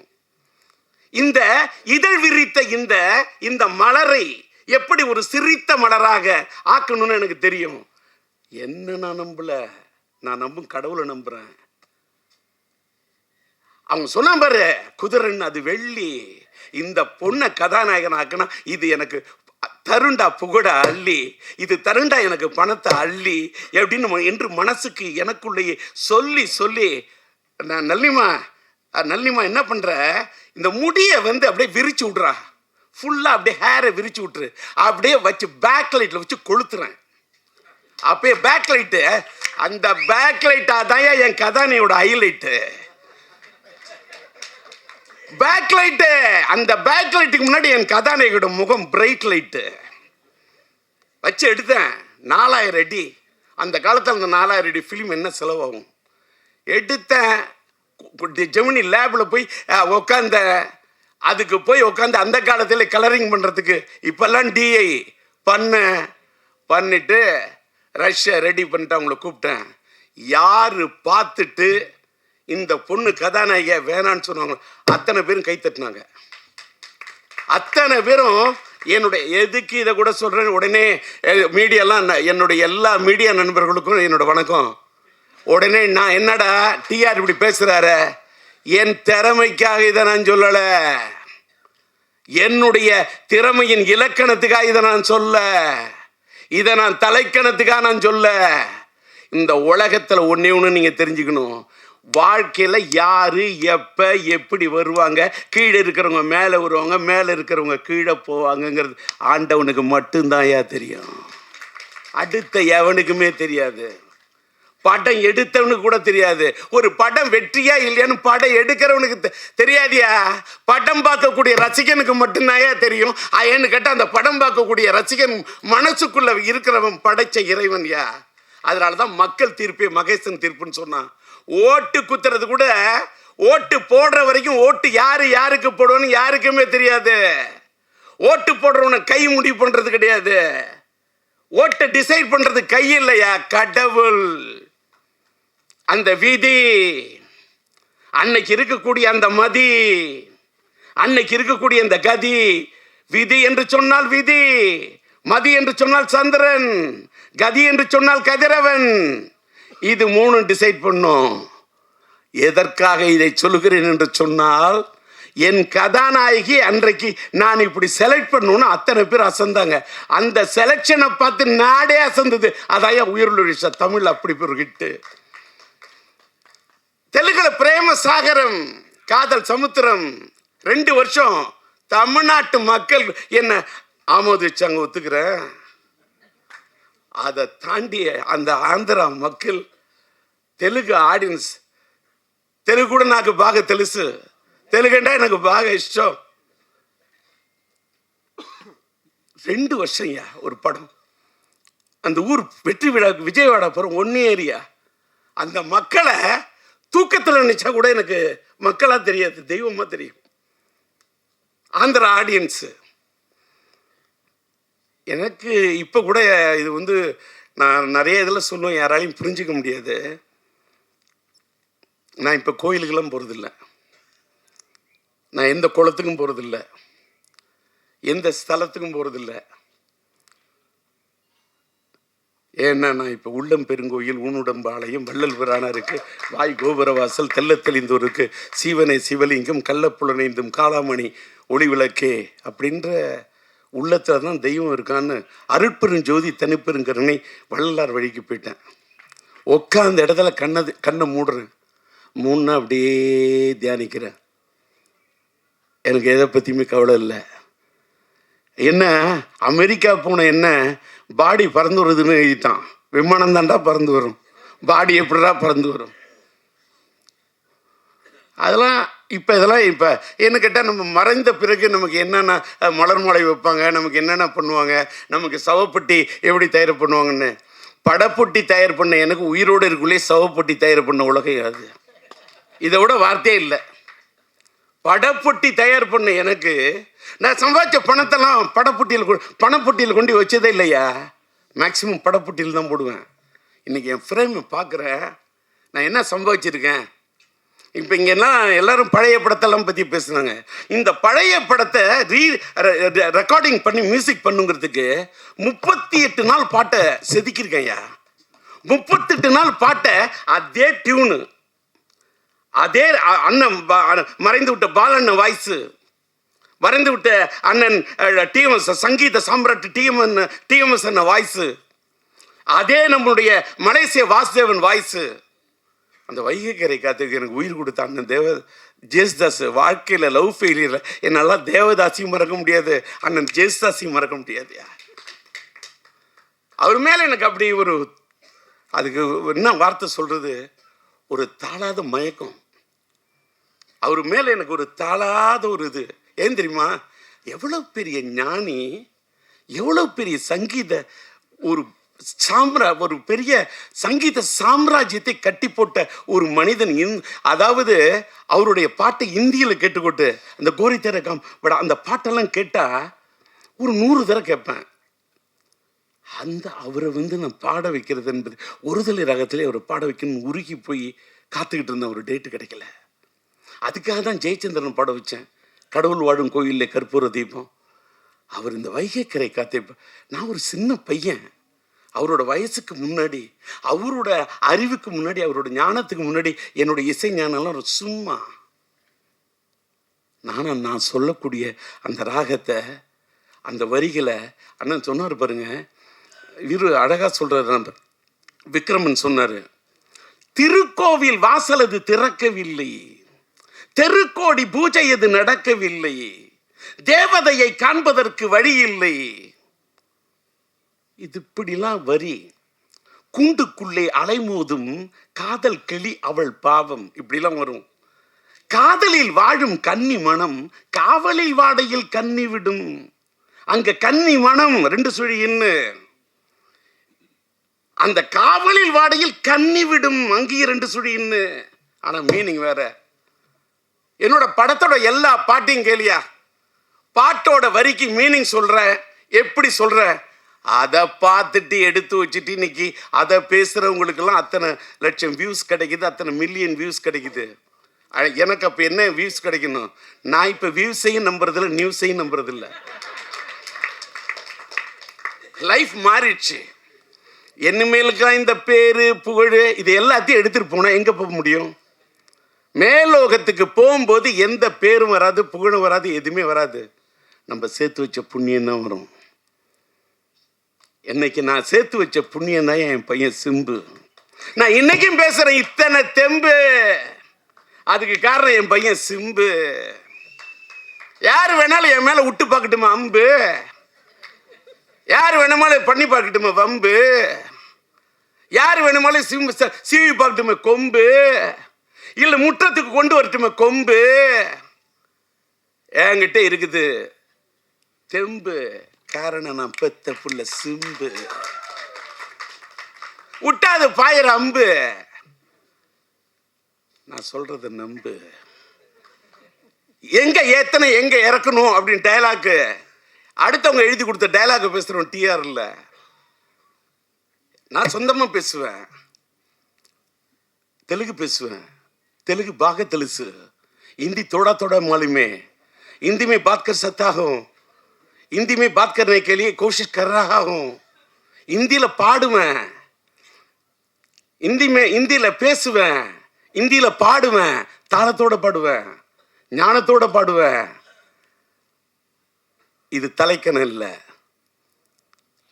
கன்னடம் ಸ್ವಲ್ಪ ಸ್ವಲ್ಪ ಗೊತ್ತು, മലയാളം കുറച്ച് ഞാൻ മലയാളത്തിൽ സംസാരിക്കും. எனக்கு எல்லா மொழியும் மதிப்பேன். மற்ற மொழிகளை மதிப்பேன், என் தாய்மொழியை துதிப்பேன். மற்ற அம்மாலாம் எனக்கு சித்தி பெரியம்மா, என்னுடைய தாய் எனக்கு அம்மா. மற்றவங்க மாதிரிலாம் எங்கள் அம்மா தான் அம்மா. மற்ற மொழியெலாம் சும்மான்னு நான் சொல்லவே மாட்டேன். ஒவ்வொரு மொழியும் அவங்கவுங்களுக்கு அம்மா. என் தாய் எனக்கு அம்மா. ரவி சொன்னார் பார்த்தீங்களா, உயிர் ஒழிச்ச படத்தில் அவங்க அம்மா எப்படி மதிச்சாருன்னு. என் அம்மா எனக்கு முக்கியம், அதே மாதிரி அவங்கவுங்களுக்கு அவங்க அம்மா முக்கியம். இன்றைக்கி பார்த்தீங்கன்னா மேடையில் வந்து காதல் சுகுமாரனை மேடை ஏற்றணும்னு அவசியமே இல்லை. என் காதலிகள் நடித்த பையனை நான் மேடை கூப்பிடுறேன். இன்னைக்கு டி ராஜேந்தர் வந்து இந்த சிங்கிள் பசங்களில் வந்து Z5 எனக்கு ஒரு பெரிய ஒரு மைலேஜை கொடுத்தது. அதில் வந்து என்னையும் என் மகன் ஒரு பக்கம் டிஆர் ஒரு பக்கம் எஸ்டிஆர் நேசிச்ச ராவணன் ஒரு பூங்கொத்தை கொண்டு வந்துடுறான். அதிலே எனக்கு ஒரு வருத்தம் ஆயிடுச்சு. இந்த பூங்கொத்தை வாங்கிற பழைய ஆளாக இருந்தா, ஏன்டா இத்தனோண்டு பூங்கொத்து வாங்கினீங்க, அந்த பையன் இவ்வளோ பெரிய பூங்கொத்து வாங்கிட்டு வரான், என்னோட பூங்கொத்தை விட அவனோட பூங்கொத்துன்னு. ஆனால் அவன் வாங்கின பூங்கொத்து வாடிடும், ஆனால் என்னோட மனசுங்கிற பூவால் ஒன்று வாடுத்துறேன்டா. இது வாடவே வாடாது. ஏன்னு கேட்டால் ரோஜாவுக்கு போய் நான் பூமாலை போட்டு வாழ்த்திருந்தா கூட நிற்காது. அன்னைக்கு நம்ம சூப்பர் ஸ்டார் ரஜினி, அவரை பற்றி பேசுனா நான் நிறைய பேசணும். சூப்பர் ஸ்டார் ரஜினி உட்காந்துருக்க அந்த மேடைக்கு இங்கே போயிருக்கேன். அன்றைக்கி கூட ரோஜா வந்திருந்தாங்க. அந்த அம்மா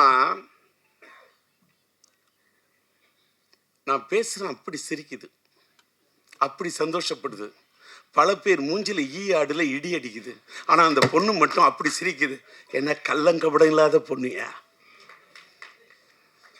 இந்த பொண்ணுங்களுக்கு கதாநாயகிகளுக்கு இருக்கக்கூடிய இந்த தன்மை இப்போ எல்லாம் சொன்னாங்க. ஏன் என்ன நல்லி இப்படின்னா, ஒன்றே ஒன்று சொல்கிறேன், யாரும் சொன்னால் நம்ப மாட்டீங்க. என் படத்தில் நடித்த எல்லாருமே நல்லா இருக்குன்னு தான் நினைப்பேன். எல்லாருமே. அது ராதாரவி நம்புகிறாரோ இல்லையோ, ராதாரவி இந்த தேர்தலில் நிற்கிறீங்க, நீங்களும் ஒரு நண்பரும் நிற்கிறீங்க, நீ கும்பராசி, நீங்கள் வந்து ஒன்று தோல்வியை சந்திக்க எழுதி வச்சுக்க, ரைட் இட் இந்த பேப்பர். சொன்னனா இல்லையான்னு கேளுங்க. இதை சொல்கிறதுனாலே நான் பல பேருக்கு கெட்டவன்.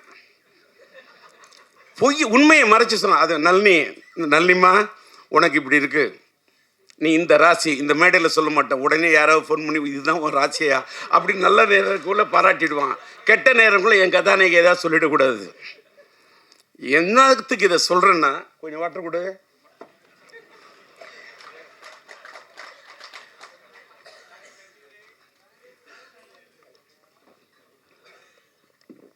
தண்ணி குடித்தா தப்பு இல்லை, தண்ணி அடித்தாதான் தப்பு.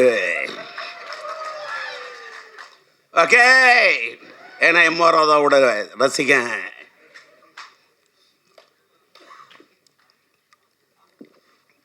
எடுக்குது தாகம். டி ராஜேந்தர் எடுத்த படம் தான் ஒரு தலை ராகம். பேசக்குள்ளேயே அவரை சோகம்.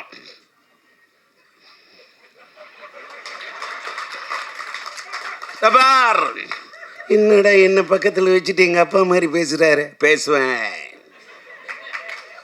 அவரோட நடிப்பார். என் வீட்டில் யார் என்ன பேசுனாலும் பார்த்தீங்கன்னா, இவர் சொன்னார் ஒரு தப்பு பண்ணார்.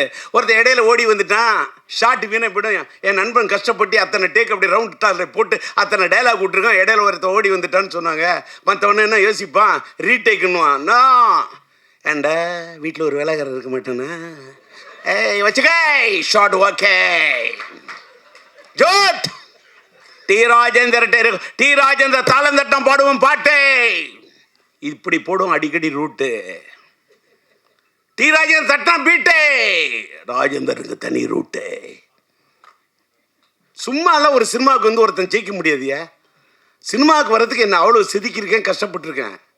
இப்போ இந்த மேடையில் நான் உட்காந்துருக்கேன். என்னுடைய டிஸ்ட்ரிபியூஷன் இப்போ சொன்னேன், என்னோட படத்துக்கு ஃபிலிம்கோ காதர் தான் இது பண்ணாங்க. என்னோட முதல் படத்தில் என்னை உருவாக்குனது EM இப்ராஹிம். அதனால தான் இன்னும் என்னோட பாதி நண்பர்கள் முஸ்லீம்ஸ் தான். இன்னைக்கு ஃபாரூக் பிக்சர்ஸ்னு என்னோட ஒரு தயாரிப்பாளர் அவர் வந்திருக்காரு. என்னை வச்சு படம் எடுக்கணும் அப்படின்றது அவருடைய ஒரு இது. அவரு கூட ஒரு பொன்னாடை எடுத்து வை போத்தணும். என்ன இதே மாதிரி ஒரு டிஸ்ட்ரிபியூஷன் என்னோட அசோசியேஷனில் இருந்த ஸ்ரீராம் இங்கே வந்திருக்காரு. அதே மாதிரி வந்து நன்றி. பொன்னாடை தானே கேட்குறேன், என்ன பொண்ணுலே செஞ்ச ஆடையாக கேட்குறேன். அதனால் இப்படி வந்து வாழ்க்கையில் வந்து என்னோட வாழ்க்கையில் என்ன ஒரு டீ வாங்கி கொடுத்தவங்க கூட நான் லைஃப்பில் மறக்க மாட்டேன். அதே மாதிரி நான் என்னுடைய பத்திரிகையாளர்கள் மீடியா நண்பர்களை பற்றி வாங்க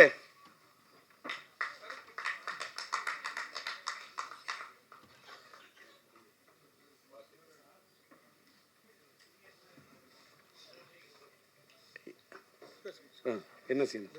போயிட்டு தப்பாக ஏதாவது பேசிட்டுன்னா, அதாவது நான் இப்போ இப்படி இவளை என்னடா இவ்வளோ ஒரு இதாக பேசுகிறேனே அப்படின்னு சில பேர் நினைப்பாங்க. நான் அப்படி பண்ணிட்டேன் இப்படி பண்ணிட்டேன் அதெல்லாம் சொல்கிறத விட, இந்த மீடியா நம்ம இங்கே வந்தேன் பார்க்குறேன். நம்ம தினத்தந்தி பழனிக்குமார், ஒரு பக்கம் விபி மணியை பார்த்துட்டேன், ஒரு பக்கம் தேவராஜை பார்த்துட்டேன், என்னோடய மக்கள் கொள்கிற ராம்ஜியை பார்க்குறேன், நம்மளுடைய தேவி செந்திலை பார்க்குறேன். எனக்கு அப்படியே என்ன ஃப்ளாஷ்பேக்கியா. என்னுடைய பத்திரிக்கை உலகத்து நண்பர்கள் யாரையும் பத்திரிக்கைக்காரன்னு நினச்சதே கிடையாது. நான் என்ன சினிமாக்காரனா அவனை பத்திரிக்கைக்காரன் பிரித்து பார்த்ததே இல்லை. நாங்களும் ஒரே இது ஒப்புக்காக சொல்கிறது இல்லை. ரியாஸை பார்க்குறேன், பிஆர்ஓ சந்தோஷப்படுறேன், கிளாமர் சத்யாவை பார்க்குறேன் சந்தோஷப்படுறேன். எல்லோரும் என்னோட கேரக்டர் என்னென்னா எல்லாரும் சொல்லுவான், இவர் ரொம்ப கோவக்காரு, இவர் அது இதெல்லாம். ஒரு காலத்தில் நான் கோபமாக இருந்ததெல்லாம் உண்மை தான், நான் இல்லைன்னா சொல்ல. அந்த கோவம்லாம், அந்த கோவத்தெல்லாம் விட்டுட்டு இப்போ அப்படியே இன்னொன்று நான் எல்லாரும் சொன்னேன், காதல் சுகுமார் கூட தெரியும், ராதா ரவிக்கு தெரியும். எல்லாரும் என்ன நினைக்கிறான், நான் சீரியஸாக படம் எடுக்கிற டைரக்டர் மட்டும்தான் தெரியும். நான் என் படத்தில் அவ்வளோ காமெடி சீன் எடுப்பேன். என் காமெடி சீன் எடுக்கல கவுண்டர் சிரிப்பார், ராதாரவி சிரிப்பார், காதல் சுகுமார் சிரிப்பான், கவுண்டமணி என்ன சிரிப்பார், சந்தானம் சிரிப்பார், எல்லாருமே சிரிப்பாங்க, ரசிப்பாங்க. நளினி கூட ரசிக்கும், சிரிக்கும். ஆனால் படத்தை ஃபைனல் பண்ணும்போது எனக்கு ஃபுட்டேஜ் ப்ராப்ளம், காமெடி சீன்ஸ்லாம் தூக்கிட்டு ஒரு ரியல் என்ன அதை அந்த காமெடி சீன் எடுத்தப்போ சிரிச்சேன்னா அந்த காமெடி சீன் ஃபுட்டேஜில் தூக்கணும்னு உட்காந்து அழுவேன். இதுதான் என்னோடய உண்மையான கேரக்டர். ஆனால் இன்னைக்கு இனிமேலாம் அழுகுற மாதிரிலாம் படம் எடுக்கிறத விட இப்போ காதல் படம் எடுக்க போகிறேன். அந்த காதல் படம் 50% காதல்னு 50% காமெடி. காமெடியை தான் எடுக்கணும். ஏன் தெரியுமா? லைஃப் ஃபுல்லாக எல்லாருக்கும் ஸ்ட்ரெஸ்ஸு, எல்லா பேரும் டென்ஷன்லாம் வாழறான், ஃபோனையே ட்ரோல் பண்ணிகிட்டு இருக்கான். நான் டிஆர் வந்திருக்கேன், வந்துட்டு போ. நான் எஸ்டிஆரோட அப்பா. எஸ்டிஆர் எங்கே இருக்காரு? ஏதோ உன் பக்கத்தில் பின்னாடி, எங்கே இருக்காரு அப்படி இருக்கான் வாழ்க்கையில். ஏன்னு கேட்டால் அப்பா மதிக்க மாட்டேங்கிறான், அம்மா மதிக்க மாட்டேங்கிறான், சொந்தக்காரன் மதிக்க மாட்டேங்கிறான், லவ் பண்ணுற பொண்ணையும் மதிக்க மாட்டேங்கிறான். ஏன்னு கேட்டால் இன்ஸ்டாகிராமில் இருக்கிற அதை விட அழகாக இருக்கலாம். அட என்னையா உலகம் இது. இன்றைக்கி நான் சொல்கிறேன் சார், இன்றைக்கி இந்த மேடையில் நான் பேசுகிறேன், வேகமாக ஆதங்கப்பட்டு ரொம்ப இது பற்றிலாம் வேகமாக பேசிக்கிட்டு இருக்கேன். உள்ளுக்குள்ளே எனக்கு ஒரு ஃபீலிங்கு, உணர்ச்சி வசப்பட்டு பேசிடாதீங்க, மென்மையாக பேசுங்க, தன்மையாக பேசுங்க அப்படின்னு என் வீட்டில் என் உஷா சொல்லி, என் மனைவி சொல்லி அனுப்புகிறாங்க. அப்பா நீங்கள் மென்மையாக பேசுங்க என் பொண்ணு இலக்கியா சொல்லி அனுப்புது. அப்போ எப்படிப்பா பேச போகிற, நல்ல கரெக்டாக பேசுப்பா அப்படின்னு அமெரிக்காவிலேருந்து என் பையன் பேசுகிறான், சிலம்பரசன் பேசுகிறான், சின்ன பையன் பேசுகிறான். நான் இங்கே பேசுனால அதனால ஒரு மாதிரி அப்படி சரி கலக்கலன்னு பேசுவேன் தான் வந்தேன். என்னை கண்ணீர் விட வைக்கிது இந்த நளினி. நான் உனக்கு என்ன படத்தில் தான் உன்னை நான் அழ வச்சேன், நிஜ வாழ்க்கையில் மேடையில் என்னை அழ வைக்கிறதுக்கா நீ வர? இல்லை தப்பா எடுத்துக்காத. ஏதோ என்ன கேட்டாக்கா, என் வாழ்க்கையில் என் மனைவி உயிருள்ளவரை விஷயம்னா நான் கல்யாணம் ஆன பிறகு எடுத்த படையா. அதாவது இப்போ பாரு, நம்ம செல்வமணியை பற்றி சொன்னால், நான் உயிருள்ள விஷயம் சொல்கிறேன்ல, அவரோட படத்தில் பிடிச்ச எனக்கு செம்பருத்தி. ஏன் தெரியுமா? ஒரு காதல் கதை, செம்பருத்தி. அவர் நெஞ்சத்தில் நின்றது ஒருத்தி, அவரை காதலித்தார் மனதில் நிறுத்தி, அதான் செம்பருத்தி. என்னன்னா என் வாழ்க்கையில் உயிர் உள்ள ஒரு விஷயம் டைட்டில் வச்சேன், கல்யாணம் பண்ண படம் சூப்பர் ஹிட்டு. கரம் பிடித்த மனைவி வந்த நேரம் அந்த படம் சூப்பர் ஹிட்டு. என்னுடைய மனைவி என் வாழ்க்கையின் அதிர்ஷ்ட தேவதை நளினி. அந்த படத்திலே அதை ஆமோதித்த ஒரு தேவதை. இதான் உண்மை. என் மனைவி அவள் தான் உயிருள்ளவரை விஷா, என் வாழ்க்கையின் அதிர்ஷ்ட தேவதை. இந்த படம் உயிருள்ள ஒரு விஷயம் என் வாழ்க்கையில் ஒரு அதிர்ஷ்ட தேவதை சார். 1983 மார்ச் 4 4 ரிலீஸ் பண்ணேன். இங்கே ராதாரவி சொன்னார், ராஜேந்தர் டைம்லாம் பார்ப்பேன், இது பண்ண இந்த படம் கூட நான் ஏப்ரல் 14 காதலர் தினம், காதல் மனம் வந்தாட காதலர் தினம் கொண்டாட அப்படின்னு பாட்டு போட்டு இது பண்ணி காமிச்சேன். ஆனால் ஏப்ரல் 14 நான் அந்த காதலர் தினத்தை விட நான் தேடின தேதி என்னன்னா பிப்ரவரி 4. அதுதான் மைதில் என்னை காதலி. மார்ச் 4 அதான் உயிருள்ள ரிலீஸ் ஆன நாள். அந்த நாளை எனக்கு பிடிக்கும். என் மனைவி பிறந்த நாள் 22, அது கூட்டின நாள். எனக்கு நாளை பிடிக்கும். நான் மயிலாடுதுறையில் ஈஎம் இப்ராஹிமியை தேடி போகிறதுக்கு வடகர பஸ் ஏறுவோம். அந்த பஸ்ஸோட நம்பர் 4. எனக்கு நாளை பிடிக்கும். நான் அந்த நாளை வச்சுக்கிட்டு தான் பிப்ரவரி 4 வரலான்னு பார்த்தா முடியல சூழ்நிலை. ஏன்னா பிப்ரவரி 6 என் பையன் சிலம்பாட்டம் வந்தோன்னு நான் என் படத்தை தள்ளிக்கிட்டேன். இப்போ தள்ளி வரேன். இப்போ பிப்ரவரி 13 இன்னைக்கு டிசைட் பண்ணுறதுக்கு கூட ரீசன் அன்னைக்கு சொன்ன மாதிரி ஒரு வேளை தம்பி விஜய் சாரோட படம் வந்ததுன்னா கூட நான் படத்தை தள்ளி போவேன்னு சொன்னேன். எல்லாரும் தப்பா எதுக்கு சொல்கிறேன்னா, இன்னைக்கு நீங்கள் நினைக்கிற காலத்து சினிமாலாம் இன்னைக்கு இல்லை. நீங்கள் நான் அது அப்படி அந்த படம் வந்தாலும் நான் மோதுவேன், இந்த படம் வந்தாலும் நான் மோதுவேன், எந்த படம் வந்தாலும் மோதுவேன் என்று சொல்லி நான் குதிக்க தயாராக இல்லை துள்ளி, வார்த்தை விட தயாராக இல்லை அள்ளி, சூழ்நிலை பார்த்து படத்தை விட வேண்டுமா விடுவேன் தள்ளி. இதுதான் இன்னைய ராஜேந்தர். முன்னெல்லாம் சத்திரியன் ராஜேந்தர், இன்னைக்கெல்லாம் சாணக்கியன் ராஜேந்தர். இப்போ என்னடா இவர் அது பேசல இது பேசல, பாலிடிக்ஸ் பேசல, இந்த புலி பதுங்குது. இன்னொன்று, நான் பாலிடிக்ஸ் பேசி என்ன, நான் பாலிடிக்ஸ் பேசினப்ப அப்படி இப்போ கொள்கைக்காக பேசினப்ப அப்படி பேசினப்ப உறக்க பேசினப்ப ஈழத்தமிழர்களுக்காக என்னுடைய பதவியை ராஜினாமா பண்ணதுக்காக எனக்கு என்ன பட்டையும் கொடுத்துட்டாங்க, எனக்கு என்ன பெரிய பொன்னாடையை போத்திட்டாங்க. அதெல்லாம் சும்மா. இங்கே தலையெடுத்து நல்லா இருந்தால் தான் வாழ்க்கை. எதுக்கியா இருக்கவே இருக்கு நம்ம சினிமா. எனக்கு வாழ்க்கையில் பிடிச்சது 4 அம்மா. ஒன்று என்னை பெத்த அம்மா, நான் பார்த்ததில்லை பிரம்மா, அதுக்கு எடுத்தது என்னை ஆளாக்குன சினிமா. இன்னொன்று என்னுடைய இந்த தூய்மையான ஆத்மா, இந்த ஆன்மா. நான் சினிமா என்னை வாழ வைக்குது, என் ஆன்மா என்னை வாழ. நான் படுத்தா நிம்மதியாக தூங்குறேயா? டி ராஜேந்தர் அப்படி ஆயிட்டேன் இப்படி ஆயிட்டேன் என்ன வேணா சொல்லு, நான் சிரிப்பேன். ஏன்னா எல்லாத்தையுமே பார்த்துட்டேன். இப்போ தலையில் இடி உழுதுன்னு சொல்ல, இடி உழுது, அதுக்கு என்ன மியூசிக் போடலான்னு யோசிப்பேன்.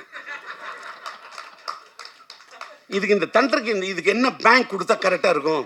அது உழுதுன்னா தட்டன் அப்படி கொடுக்கலாமா? இன்னைக்கு மாடர்னாக எப்படி கொடுக்கலாம்? இப்படி யோசிப்பேன். இதெல்லாம் சிரிக்கிற மாதிரி இருக்கு, சிந்திக்கிற மாதிரி இருக்கணும். பசங்கள்லாம் ஸ்ட்ரெஸ்ன்னு சாவக்கூடாது. நீ வாணியா, உன்னை எவன் வேணா என்ன வேணா திட்டுட்டுமே, திட்டவன்லாம் திண்டுக்கலுக்கு போக சொல்லி. இந்த மூட விட்டு கேரக்டர்லாம் ஒன்று முடியாதுங்கிற வார்த்தையை மூட்டை கட்டி கொண்டு போய் மூர்மலை கட்ட வித்துனியா? மனுஷன் தில்லோட நிற்கணும். டி ராஜேந்தர் தில்லு. என்ன பார்த்துட்டு வாழ்க்கையில எல்லாம் துணிச்சு நில்லு. இந்த மோட்டிவேட் பண்றது இது வார்த்தையா தெரியும். என்ன பார்த்துட்டு இளைஞர்களா இருக்கணும். நம்ம மீடியாவே இதை போடுங்க, வேற எதை போடுறீங்களோ இல்லை இதை போடுங்க. இன்னைக்கு இந்த செயின்ட் ஜெயபால் படத்தை கதாபாத்திரத்தை நடித்து நான் நிற்கிறேன்னு காரணம் என்ன காரணம்? எனக்கு பிடிச்ச நடிகர் சூப்பர் ஸ்டார் ரஜினியா. எனக்கு தெரியும், அவர் ஸ்டைல் எனக்கு பிடிக்கும், அவரோட பாணி எனக்கு பிடிக்கும். இந்த செயின்ட் ஜெயபால் கதாபாத்திரத்தை நான் உருவாக்குனது ரஜினிக்கு தான். அவருக்காக தான் டெய்லர் மேட் அப்படி பண்ண. 1 2 3 என்னைக்க ஒப்பம் பேர சொல்லிக்க இந்த இங்கிக்க. ரஜினின்னா அந்த ஸ்டைல வேற. ஆலை இல்லாத பூவுக்கு இழுப்பம்பூ சக்கரன்ற மாதிரி சூழ்நிலை காரணமாக அண்ணன் ரஜினி சாருடைய அவர் என் படத்தில் நடிக்க விரும்பினார், கதையை கேட்டார், பாட்டு. ரஜினி நடந்தா அதுக்கு நான் மியூசிக் போட்டிருந்தா எப்படி இருக்கணும் கற்பனை பண்ணு. அசஞ்சா எப்படி இருக்கும்? நின்னா மியூசிக்கு, குனிஞ்சா மியூசிக்கு, அசஞ்சா மியூசிக்கு, நடந்தா மியூசிக்கு.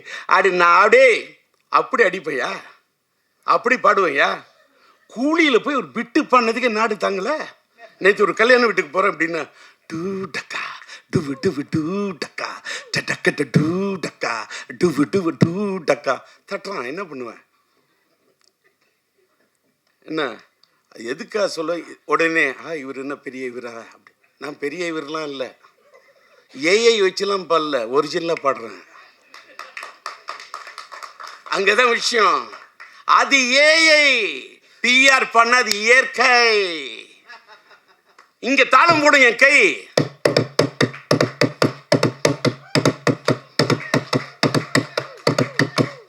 வரும், இது தட்டுனா தாளம் வரும், ராகம். கட்டடிப்பும் கட்டடிப்பும் காலேஜுக்கே காதலிப்போம் மேரேஜுக்கே, கட்டடிப்போம் காலேஜுக்கே, காதலிப்போம் மேரேஜுக்கே. அடியே ஆத்தா முறைச்சி பார்த்தா, அடியே ஆத்தா முறைச்சி பார்த்தா, தங்காதடி தங்கறது, ஏ துங்காதடி எங்க மனு, ஏ தங்காதடி தங்கறது, ஆ துங்காதடி எங்க மனு. கட்டடிப்போம் காலேஜுக்கே, காதலிப்போம் மேரேஜுக்கே, கட்டடிப்போம் காலேஜுக்கே, காதலிப்போம் மேரேஜுக்கே.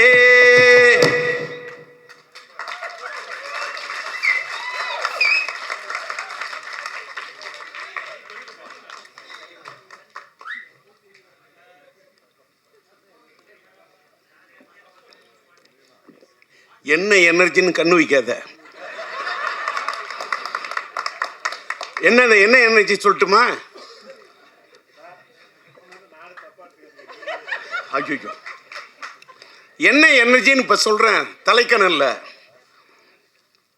காலேஜில் இந்த மாதிரி ட்ரம் அடித்தேன், இந்த மாதிரி டேபிளில் தாளம் அடித்தேன். கூட இருக்கிறவன் அத்தனை பேரும் தம் அடித்தேன்யா, நான் தம் அடிக்கலையா.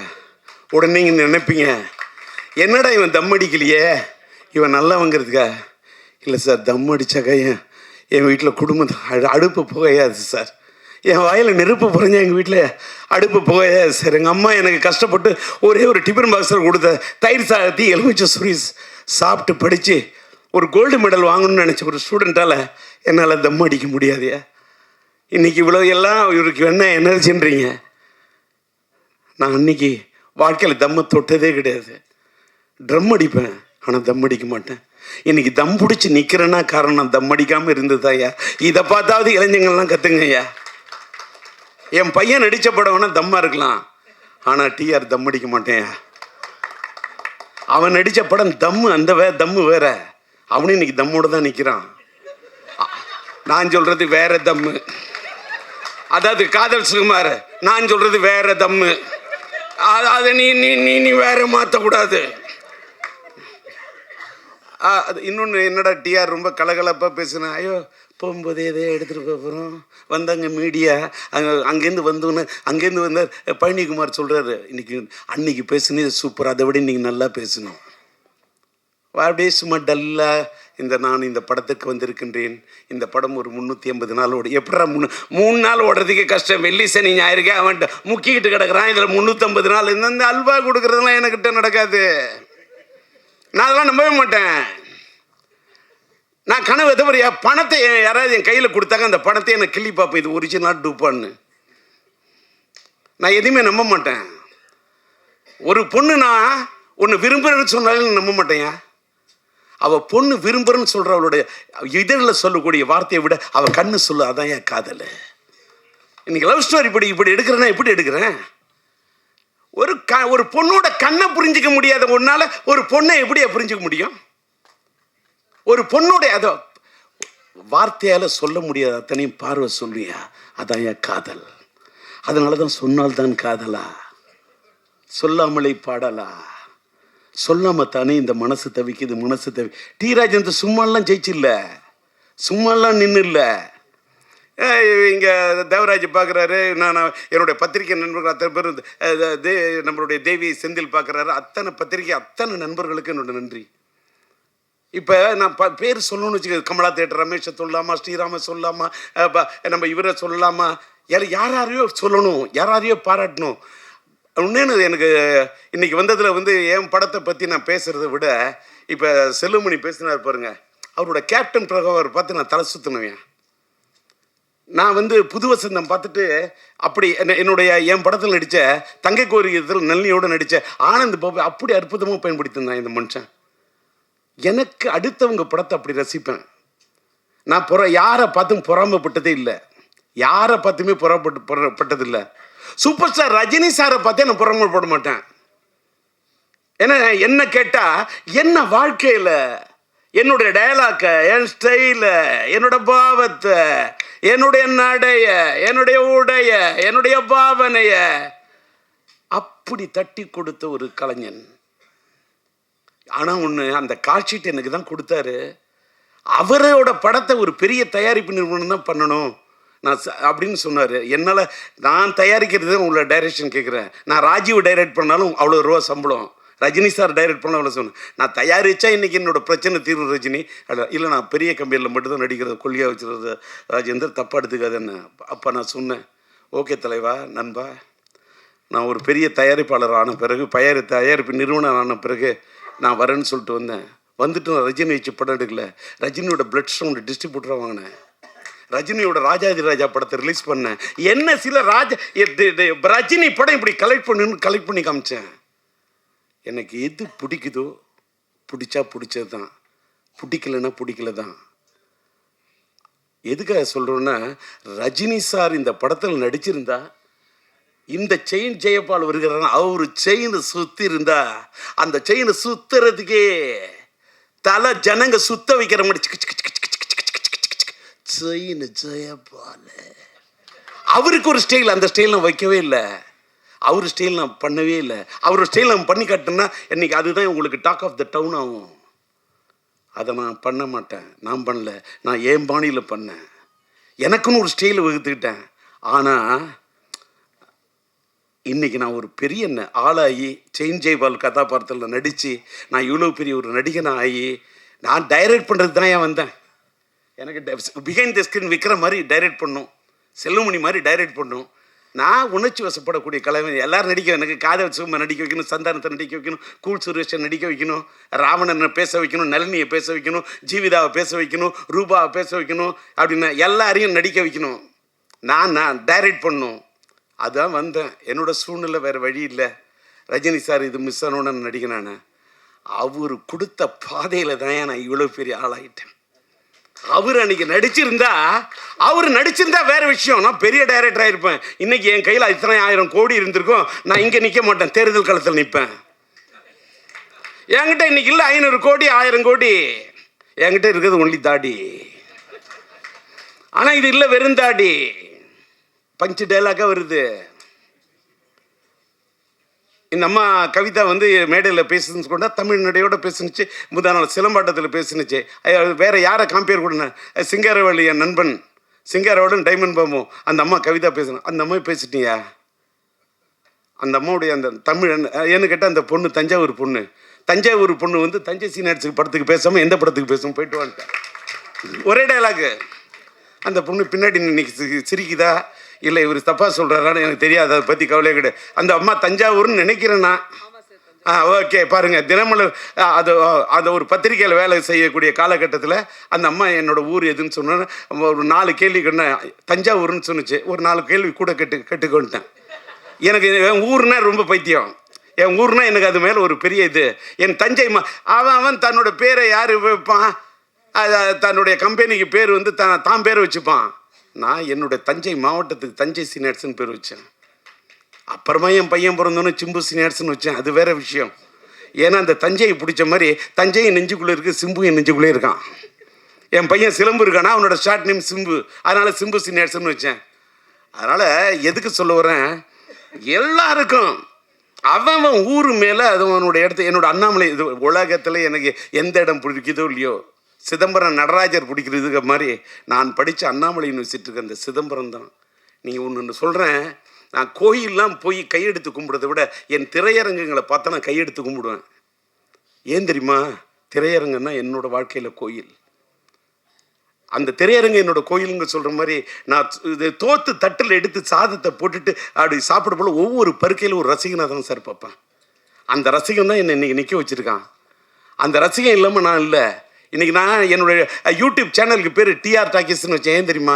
நான் டூரிங் டாக்கீஸில் படம் பார்த்துட்டு வந்தேன்.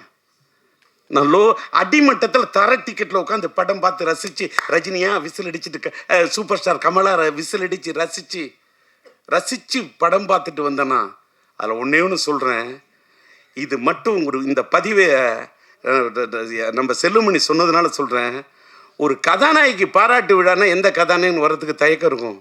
நான் போய் பேசினேன் என்னையா, என் படத்தில் என் கதாபாத்திரத்துக்கு உயிர் கொடுத்த நாயகி, என்னுடைய கதாபாத்திரத்துக்கு உயிர் கொடுத்த உயிர் உள்ள ஒரு உயிர் கொடுத்த ஒரு நளினி. இன்னும் ஒன்று சொல்லட்டுமா? நளினி பேசணுன்னு என்னால் தாங்க முடியல. என்னன்னு கேட்டால், நீங்கள் நம்புறீங்களோ நம்பலையோ, என் படத்தில் நடித்த எல்லா கதாநாயகியும் எல்லாரும், அது ஸ்ரீவித்யாவாக இருக்கட்டும், இந்த படத்தில் என்னோட கேரக்டர் நடித்து கொடுத்த சரிதாவாக இருக்கட்டும், எந்த நாயகியும், அது நளினியாக இருக்கட்டும், எல்லா பொண்ணுங்களும் நல்லா இருக்கணும். அவங்க நிஜ வாழ்க்கையில் என் படத்தில் நடித்ததை விட நிஜ வாழ்க்கையில் அவங்க நல்லா இருக்கணும். ரோஜாவா, ரோஜா செல்லமணி நல்லா நேசிக்கிறான் அந்த மனுஷன், அவன் இயக்குனர், அந்த ரோஜா நல்லா இருக்கணும் அப்படின்னு என் கையில் ரோஜா இல்லாட்டா கூட அப்படியே நல்லா இருக்கட்டும் ராஜா. அதனால தான் போய் ரோஜாவுடைய அந்த பாராட்டு வீடாவில் போய் பேசுகிறேன். இங்கே பாரியா, எனக்கு நடிக்க தெரியாதியா, தரையில் நடிக்க தெரியாது, திரையில் மட்டும்தான். இப்படி ஒரு செயின் ஜெயபால் கதாபாத்திரம் நடிக்கிறேன்னா, அதே மாதிரி என்னுடைய படத்தில் நடித்த நான் ஆக்டர்ஸு ஒரு சின்ன ஒரே ஒரு ஒரு ஒரு என் தங்க கல்யாணி படத்தில் ஒரு பெல் திருடுற சின்ன தான் வந்தார் வடிவேலு. எனக்கு வடிவேலுன்னு பிடிக்குங்கய்யா. வடிவேலு நான் ஃபஸ்ட்டு ஷாட்டில் நடிக்க வச்சேன். இன்றைக்கு வரைக்கும் அந்த பையன் நன்றியோடு என்னை நினைவு கூறக்கூடிய வடிவேலு. காதல் சுகுமாருக்கு என் மேலே ஒரு தாளாத காதல்ங்கிற அளவுக்கு என் மேலே பற்றா இருக்கான். ஒரு ராவணனா என்னை எஸ்டிஆர்னா டிஆர்னா உயிரை விடுறான். என்ன விரும்புகிறவங்கள நான் விரும்புவேன், என்னை நம்புகிறவங்க நல்லா இருக்குன்னு நினைப்பேன். இந்த படம் கூட நான் யார் தலையிலையும் கட்டல சார், தமிழகம் எங்கும் சிம்பு சினியாட் சார். அங்கே கவனிங்க, இந்த தமிழகம் எங்கும் சிம்பு சினியாட் நான் மட்டும் நிற்கல. இப்போ சிட்டி என்எஸ்சி நான் ரிலீஸ் பண்ணுறேன். என் கூட டிஸ்ட்ரிபியூட்டர் அசோசியேஷன் ஸ்ரீராமுக்கு கூட நான் நிற்கிறேன். என் ஃப்ரெண்டு தங்கராஜ், என்னால் வர முடியுமோ முடியாதோ, நான் ஸ்ரீராம் அனுப்புகிறேன், நான் உங்களுக்கு பக்கபலமாக இருக்கிறேன். என் நண்பன் தனம் பிக்சர்ஸு, படூர் ரமேஷ், செங்கல்பட்டு அந்த ஏரியாவுக்கு, அதேமாதிரி அதாவது நார்த் ஆர்காடு சவுத் ஆர்காடுக்கு சீனு எனக்காக இது பண்ணுறாரு.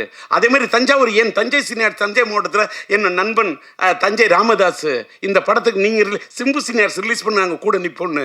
அதே மாதிரி அதே நீங்கள் பார்த்தீங்கன்னா சேலத்தில் பார்த்தீங்கன்னா சிதம்பரம் ஐயா, அங்கே இருக்கக்கூடிய மோகன், அங்கே இருக்கக்கூடிய சேலம் நாராயண, எல்லாத்துக்கும் மேலே சேலத்தில் இருக்கக்கூடிய என்னுடைய அன்பு தம்பி அன்பரசு, என்னால் உருவாக்கப்பட்ட அன்பரசு, இவங்கெல்லாம் நின்று சிம்பு சினியார்ஸ் ரிலீஸு. கோயம்புத்தூரில் எடுத்தால் என் இணைய நண்பன் சார்லஸு, என்னோட நெடலு, என்னுடைய அன்பு தம்பி அங்கே கோவை அங்கே என்னுடைய இணைய நண்பன் நம்முடைய காஸ்மோ சிவகுமார், அவரு எனக்கு கை கொடுக்குறாரு. மதுரையில் எடுத்துக்கிட்டால் திருப்பதி பிக்சர்ஸு, நம்மளோட பரமக்குடி தேட்டர் ஓனர் அந்த சேகர் என்ற அந்த விவேகானந்தன், அவங்க மூலமாக மதுரையில் ரிலீஸ் பண்ணுறேன். டிகே எடுத்துக்கிட்டாக்கா அங்கே பார்த்தீங்கன்னா பிரதாப் ராஜா ஐயா. பெங்களூர் எடுத்தால் என்னுடைய இணைய நண்பன் செந்தில்குமார். நான் அடுக்கிக்கிட்டே இருப்பேன். உலகம் முழுவதும் நான் விநியோகராக இருக்கிறேன்னா எனக்கு பக்கபலமாக என்னுடைய நண்பர்கள் தான் என்னை தூக்கி நிறுத்துறாங்க. என்னுடைய இந்த படத்துக்காக அத்தனை, இப்போ ஜேவி ஃபிலிம்ஸ் சேகரா பேசுவார், சேலத்தில் பிரபாகரனா, அத்தனை பேரும், அதாவது அவங்களெல்லாம் நான் மீடியேட்டர்ஸ்ன்னு கூட சொல்ல மாட்டேன், என்னுடைய நலம் விரும்பிகள். இதெல்லாம் எதுக்காக சொல்ல, இந்த படம் நான் எல்லாரும் இப்போ அந்த பழைய படத்தோட கதையெல்லாம் சொன்னாங்க சார். 38 நாள் ரீ ரெக்கார்டிங் பண்ணியிருக்கேன் சார். ரீ ரெக்கார்டிங் ப்ளஸ் ரெக்கார்டிங் 4 தர படத்தை மாற்றி கலர் கரெக்ஷன் பண்ணியிருக்கேன் சார். ரொம்ப கஷ்டப்பட்டு செதுக்கியிருக்கேன் சார். இந்த படத்தை ஒரு ரீரிலீஸ் படத்தில் இப்படிலாம் பண்ண முடியுமாங்கிறதுக்கு ஒரு முன்னுதாரணமாக பண்ணியிருக்கேன். அதை கொண்டு போய் சேர்க்க வேண்டியது யாரோட கடமை என்று சொன்னால் மீடியா தான். நீங்கள் இல்லாமல் எதுவுமே இல்லை. இது சும்மா அல்வா கிடையாது. நீங்கள் என்ன கேட்டீங்க, உங்களுக்கு இவ்வளோ நேரம் நான் பேசுகிறேன், இவ்வளோ வெரைட்டி தெரியுமா? ஒரே விஷயத்தை போயிடுச்சுன்னா எத்தனை மீடியாவில் அதை போட முடியும்? ஒவ்வொரு மீடியாவுக்கு ஒரு தலைப்பு கொடுக்கணும், ஒவ்வொரு மீடியாவுக்கு ஒரு வெரைட்டி கொடுக்கணும். இவ்வளோ நேரம் நின்று பேசுகிறேன், உங்களுக்காக மட்டும் இல்லை, எனக்காகும். எப்படி சிரிக்க வைக்கணும்? ஏயா செல்லுமணியை சிரிக்க வைக்கிறேன்னு வேற யாரையும் என்ன சிரிக்க வைக்க முடியாது. செல்லுமணி ரோஜா சிரிக்க வைக்கலாம், நான் சிரிக்க வைக்கிறேன்னு. ஆனால் ரோஜா பார்த்த ஒரு சிரிக்கிற சிரிப்பு வேற. அது அது காதல் புன்னகை, அது ஒரு செம்பருத்தி புன்னகை. இன்னைக்கு தான் ரொம்ப நாள் கழிப்பு இந்த திரைப்பட தொழிலாளர் சம்மேளனத்தின் தலைவர் அவ்வளோ டென்ஷன் இருந்த மனுஷனை இன்னைக்கு நான் சிரிக்க வச்சதில் அவ்வளோ சந்தோஷம். என்னுடைய நண்பன் விக்ரமனை சிரிக்க வச்சதில் எனக்கு அவ்வளோ சந்தோஷம். ஏன்னா விக்ரமன் ஒரு நல்ல பாசமான மனிதர். அவரோட மனைவி மேலே அவருக்கு அன்பும் அந்த காதலும், அவர் பையன் மேலே அவருக்கு இருக்கிற அற்புதமான மனிதன். இதில் ஏன்னா எனக்கு விக்ரமன் ஏன் பிடிக்கும், நானும் தாடி அவரும் தாடி. டி ராஜேந்திரன் வரும் உனக்காக, ஏன்னா அது ஒரு பூவே உனக்காக. அது இருக்குதே, அது ஒரு சூரிய வம்சம். அதனால தான் அவருக்கு பிடிச்சிருக்கு என் படத்தோட திரைப்பட அம்சம். இப்படி இப்படி பேசினா நான் ரொம்ப நேரம் பேசுவேன். இவங்களுக்கு இது சார் இவ்வளோ மெட்டீரியல் போருமா, இந்த பழனிக்குமார் எல்லாரையும் சுற்றி கேட்டுக்க. இதுக்கு மேலே நான் பேசணும்னு வச்சுக்க, அடுத்த தடவை பேசுறதுக்கு மெட்டீரியல்னு நினச்சிடாத. நான் எத்தனை மேடையில் பேசலாம் புதுசு புதுசாக பேசுவேன். ராதாரவி சொன்ன மாதிரி என்ன பாரு. எல்லாத்த விட என்னுடைய இன்னொன்று நல்லா எல்லோரும் டீ ராஜன் கம்பெனி வந்து டீ கிடைக்கல காப்பி கிடைக்கல சொல்லக்கூடாது. நல்லா டீ சாப்பிட்டீங்களா, காப்பி சாப்பிட்டீங்களா, வடை நான் சாயங்காலம் சாப்பிட்ருக்கணும் வடை. இப்போ நான் சொல்ல போகிறேன் உங்களுக்கு விட. ஏன்னா அதை கூட அதில் கூட ஒரு வந்து விடுத்து ஒரு தமிழ் நடை. காரணம் டிஆர்எட் இருக்கிறது ஒரு தமிழ் மடை. இதுக்கு மேலே நான் விரிக்கிறதா இல்லை கடை. நன்றி, வணக்கம். பட்டுமா சார் வைகைக்கரை பாட்டு 2 வரி வேணுமா சார்?